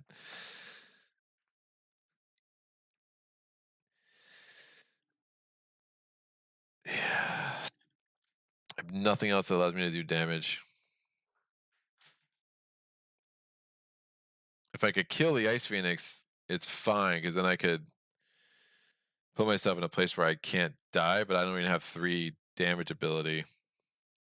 Because I had to move so freaking much. Yeah, I moved to...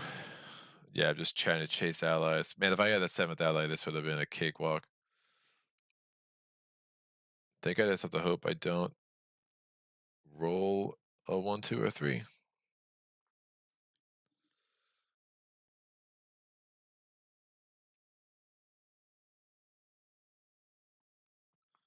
I can't believe I rolled a 1 there. It's really freaking bad, guys. I have Willow Punch. This isn't gonna matter because I wasn't in a place to kill anything.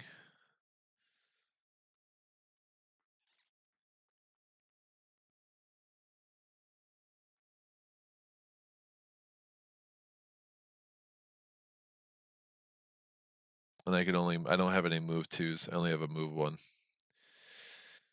Wow. Alright, well. Here we go. Move 1, deal 2 damage. Kills nothing.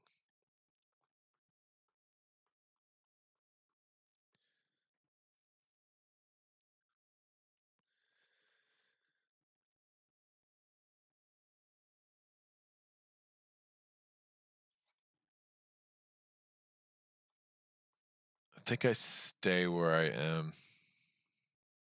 If I roll a 1, 2, or 3, I'm dead anyway. There's no point in me moving. So I'm gonna stay. Oh, it's gonna be a dust card there now. Unless they go to Oakenmore. Unless they go to Oakenmore. Alright, I'm gonna move. This is so bad, dude. Anything that could do an enhanced damage for free abilities. It's just I ended up in a bad spot. And I already used a Dreamstone on the Dream Hunter. I'm gonna move 1. They're gonna attack.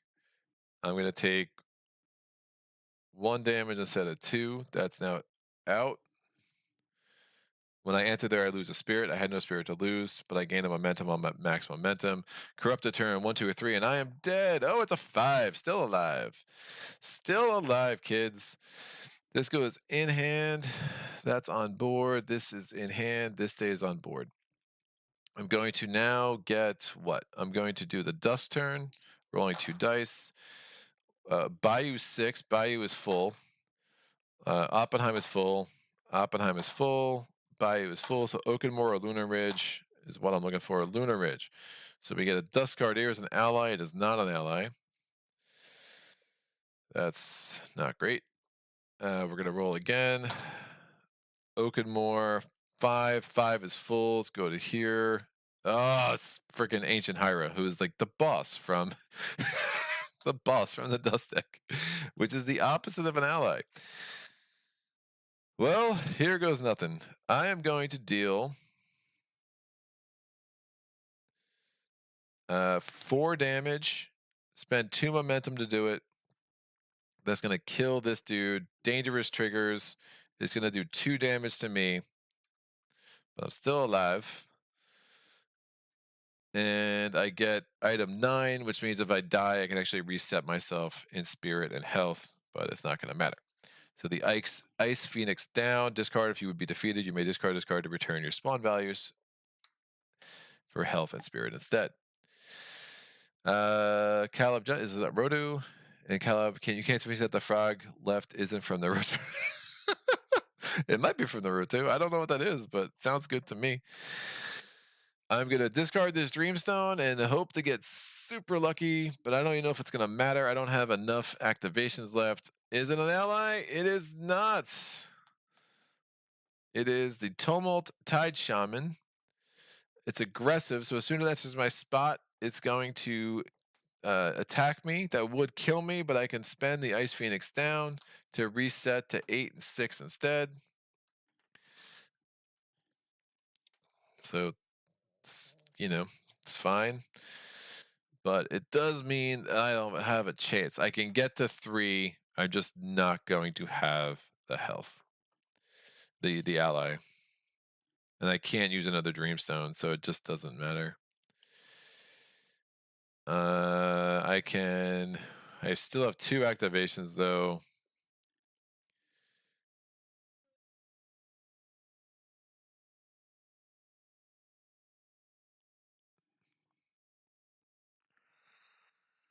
I can pick this card up for free.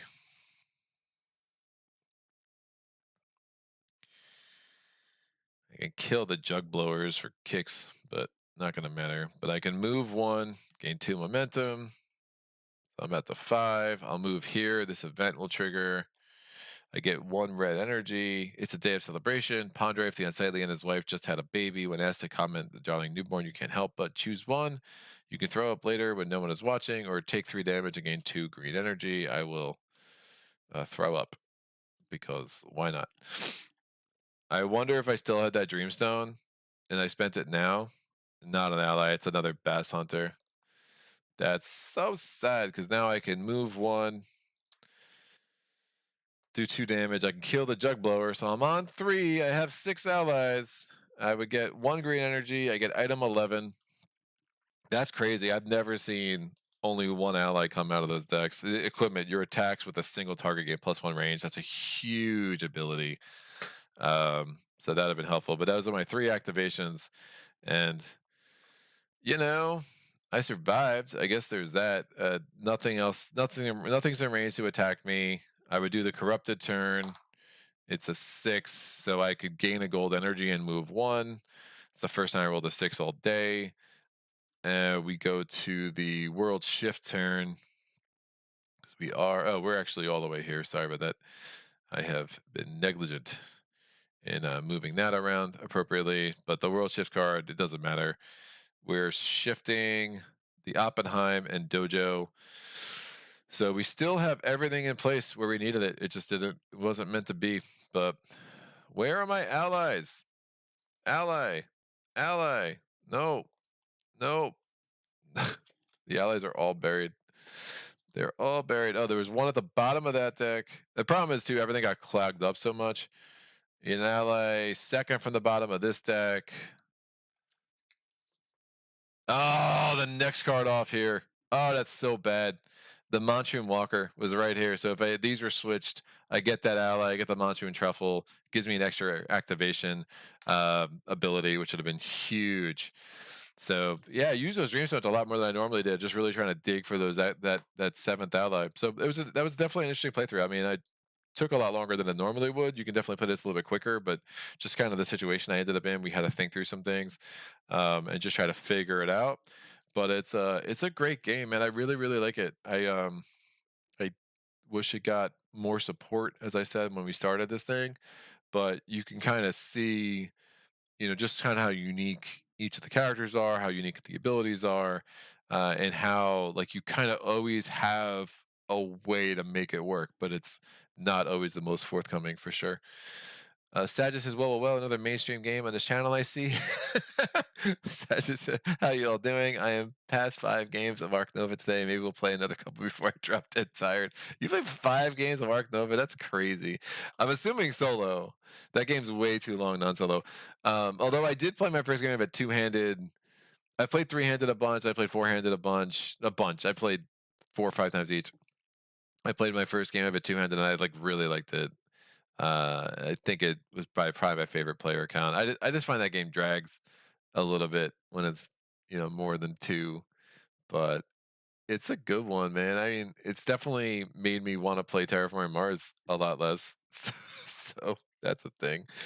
But yeah, what a frustrating loss, man. We a lot of things went well, and then a lot of things didn't. We were close to a demise. We did roll a 4 or a 5 a number of times, which definitely helped keep our health up, especially considering we had to deal with the Painted Duke more than it was ideal. Just could not get that last ally. And the fact that he was right sitting there on top of the Lunar Ridge deck is super annoying. But that's the way this game goes. You only took out one of the bosses. It's really not hard to get to max energy in all of the categories as you play. You know, just want to, as long as you're monitoring it. I mean, again, I had that one equipment that could have given me 2 green energy whenever I wanted it, and I just never ended up using it. Still got the max energy, and then I like that puzzly aspect with the Dawn Karens, where getting Oakenmore and the Bayou next to each other where you need them to be is actually a lot easier than you might think just by killing or defeating one or two of the Dawn Karens. Because then it really just, once you do it once or twice, you just kind of see the key world shift card, and there's still a degree of luck to it, but it's consistent enough that it doesn't feel like an absolute luck fest, which would be less than ideal. But our 6 allies, unfortunately, were not enough to throw the biggest party in the world. We did end up on the outside looking in. It also goes to show the fact that, because I think Lunar Ridge was pretty full at some point, the fact that I wasn't cycling through these decks because things got so full did work against me, right? I did have a couple of turns where I wasn't really able to knock off enough things, and I wasn't able to open up enough spots. So the Lunar Ridge deck cycled slower. Had I been able to let it cycle just one card faster, I get that Monshroom Truffle, uh, and I finish it. It always comes down to a truffle, guys. It's like a sign of an amazing game. This game is zany, man. I mean, it's no zanier than Too Many Villains, though. I'll say that again. It is just a lot of crazy stuff going on, and it's super fun, and um, it's cool. It's cool. It's a nice little scratches a lot of itches that I like. But I have an email. Basically, all the usual. No, come on. Basically, all the usual group is out of town, so I'm playing solo. Yes, plus I bought it like last week, so it's really the first time sinking my teeth into it. Last couple of games I got down to an hour and 20, hour 30, which for solo I think is completely fair. Yeah. You can play. You can knock that out solo when you know what you're doing, especially. Um, it's a good game. I don't know if I would love it solo. I mean, I don't play a lot of competitive games solo anymore. Gaia Project was, Gaia Project notwithstanding, just because I find then playing them competitively makes them not as great. For my friend group, because it's just a little bit less competitive, and that's not always a good thing for a game group. Um, but Arc Nova, I think would definitely scratch a lot of itches solo. That it's really fun to build out that zoo, and um, just having a race to get to those 0 points.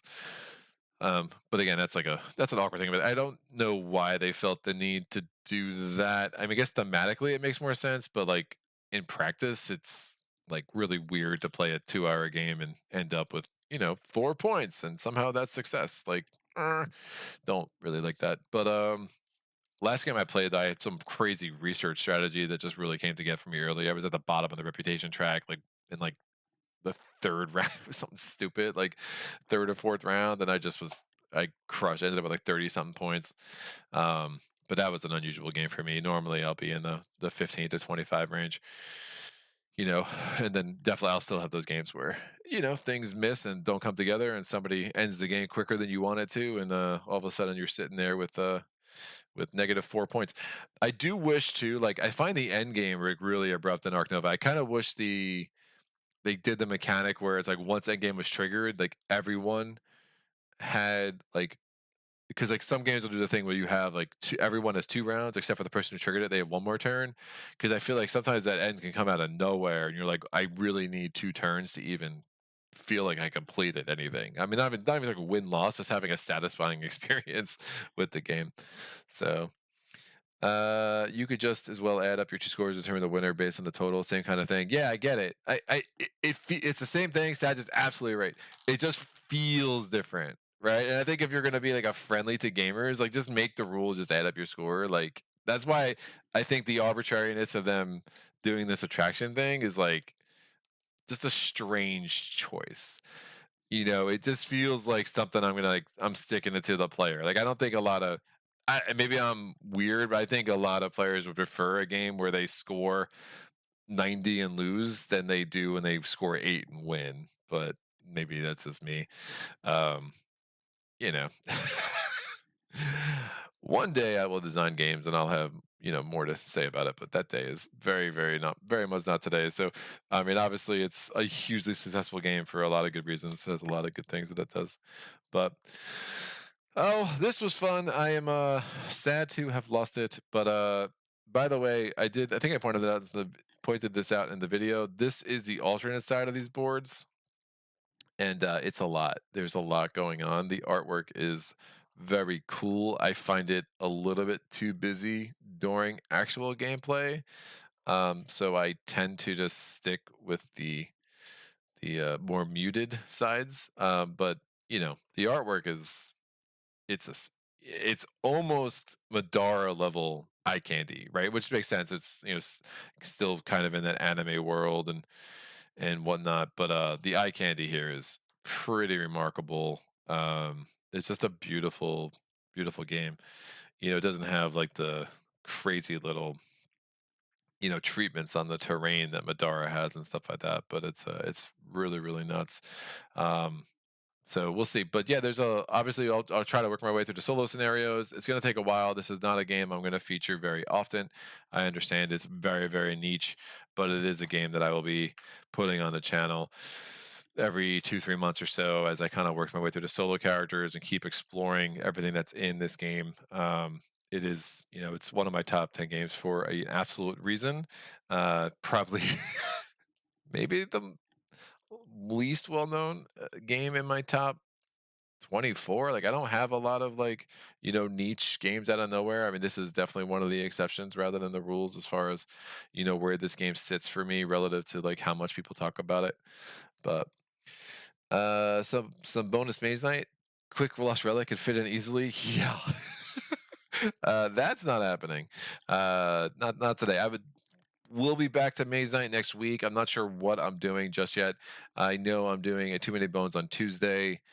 I might do Tuesday, Wednesday, Thursday next week. We'll see. I I prefer Tuesday, Wednesday, Friday, but I'm not sure I can do Friday, or I might just be stuck with this Tuesday, Wednesday, and then not get a third one in next week. But we'll see. I'm trying to do 3 live streams a week as much as I can.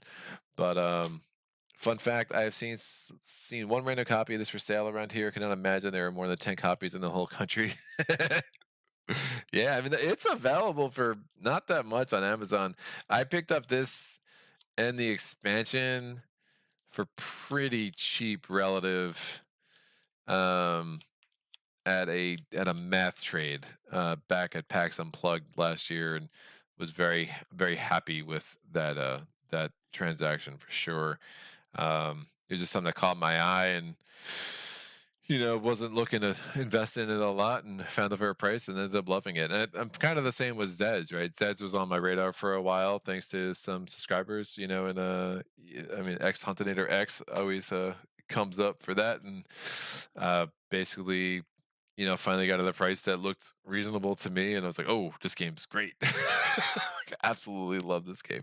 So it's always better when it's that way, right, than the games that you invest a lot in and you're like, this game's okay.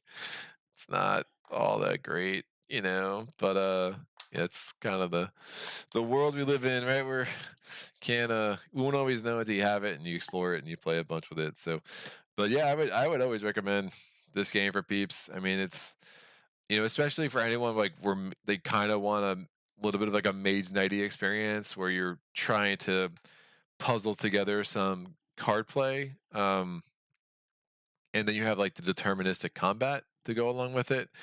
Then there's the keywords. There's not many keywords, but it's kind of crazy the variety it does create. You have ally, critical, aggressive, armored, and dangerous. That's it. That's all you're dealing with. And once you get the rhythm of each round down, and I'm still struggling with that a little bit, where it's like the biggest mistake I tend to make is I put out the world shift card and then I forget to spawn new things in the next round. Where it's like just getting that rhythm down and again learning the steps to that dance to make sure that you're doing it absolutely correctly. But the next solo scenario, I looked ahead with the next character. I'm just going to go in the order in the book, is pretty crazy. So it's almost like a transport mission where you're transporting another one of the heroes, and then the hero that you play as shifts in the middle of the scenario. So you're basically learning two characters during one scenario. So I'm excited to play that. and hopefully I'll get a mushroom truffle that will win me the game. 'Cause that was that was very sad. I've definitely lost the scenario a bunch. I have not lost the scenario because I did not have 7 allies before, so that was a unique gameplay experience. But you know, kind of it's fun when you have different ways to lose. Except I think I just found the hardest way to lose. Sad just said, not sure I asked you before. Do you sell games you don't like, or do you keep them eventually thinking you may change your feelings? Both. Um, I mean, definitely both. I have some games that I'm listing right now that I've featured on the channel that I was not crazy about when I featured them, and um, yeah, it's tough. I mean, it's tough. Like I'm never in like a huge rush to get something out of my building, but I tend to sell. I mean, I'll sell games I like. I just don't think I'm going to play them much. You know, I just don't have the time. Pavlov's House I really liked. I just kind of experienced what I wanted to with that game and moved it on. Out of the Basement. I mean, not the David Thompson's an amazing designer. Just happened like those two come to mind for me. You know, I'm probably going to sell Darkest Night Second Edition because I like it, but it's a book I've read. I don't want to read it again. You know, it's like one of those things. So I think with anything in this hobby, like you get to the point where it's like you just realize that there's just too many good games and there's not enough time and there's not enough space and you make tough decisions, and if you regret it, you can always buy it back, right? So it's one of those things. But yeah, games I don't like don't stay very long. I mean, there's games I like that I just my game group doesn't want to play them, right? So I mean, even those games start becoming at some point you're like, well, I need a shelf space for something else that's going to get played more. Um, you know, there's some games. There are no doubt games in my top 15, top 10 now that I'm going to get rid of within the next 2-3 years, just because I need to make the space. And there once you explore a game enough and you feel like you've reached what you want to reach, it's like I mean, the game can be highly replayable, just not replayable for me anymore, in a sense. So it's a good question. I mean, culling, I mean, I think there's a reason why so many like those culling videos do so well. I think that's like the question that so many gamers like really struggle with, about how do you maintain your collection and maintain it at a level of play that is just not overwhelming, right? I'm definitely not a collector. If I had 200 games and I looked at those shelves, I would just feel anxiety that I'm not playing them enough, and I already play a lot of games, right? So the solution is I crack the space-time continuum and find out how to exist in a world where time is not an issue. Barring that, the solution is to get rid of games. So, because playing more would not necessarily be a healthy life balance for me. Um, Sad says, sure, fully agree. Plus, the industry is moving ahead a ton. It really is, man. It really is. And I think that's how it happens. Like a game like this gets lost in the shuffle, right? I mean, horror is it ever going to be a top 3? No, like not for me. I don't think for many people, but this is a very good game that does a lot of things very well. If it was better supported by the company and by the designer and had less like weirdness like overhanging it, it could easily creep into a top 5 for me. Um, just because of how much I enjoy playing it and some of the game experience that it really provides. And it's just a really satisfying, like, okay, I have 3 activations, but then when you figure out like the free abilities and you're figuring out your basic resource, like you can get a whole lot done on these turns, and it's still only 12 turns, but every turn needs to be so carefully planned out. And unlike, I mean, Maid's Night, you'll have times where turns are utter duds and you're just like, whatever, you're just like spending cards just to do something. Like Maid's Night's like, do something every turn and eventually you'll get what you want. This game is more like, you can't just do something. You have to like figure out how do you optimize. The optimization puzzle of every turn in this game is so good. And the next scenario, actually, I think is only 8 turns instead of 12. So that's even more crazy, because that's even less leveling up, right? That's even less chances to get your other cards, get your ultimate ability and stuff like that. So it really delivers. This is probably a longer playthrough than what you should normally expect with this game, but I think I just ended up in such a weird situation with allies that I was really trying to optimize, and as it came out, I was literally one card being on top of the other away from managing to pull it off, which would have been super satisfying. But it is late on a Friday. I'm going to call this a quits. Sajid, it's always a pleasure to chat with you. Thank you for showing up here. Hope this playthrough was interesting to people who have never heard of this game, and I hope more people will be encouraged to maybe pick it up. I think it's good. We'll be back for sure with Champions of Hara, probably about 2-3 months, as I already said. If you want to see what's coming up in the future, again, I have my public post on my Patreon page. The link is in the description below. Go there. You can see what I have kind of loosely planned out. Not going to be the calendar that it used to be, but it'll give you an idea of what to expect in the upcoming weeks. Again, Too Many Bones and Maze Night for sure next week. We'll see if I can get a third playthrough on the channel then. The recorded playthrough I'm editing right now will have my first playthrough of Return to Dark Tower, and that should be out by the end of the month. Status says, sorry for hijacking the end. I will check this from the beginning later. No, dude, this is great. I'll talk games all the time. So this is fantastic. So I appreciate it.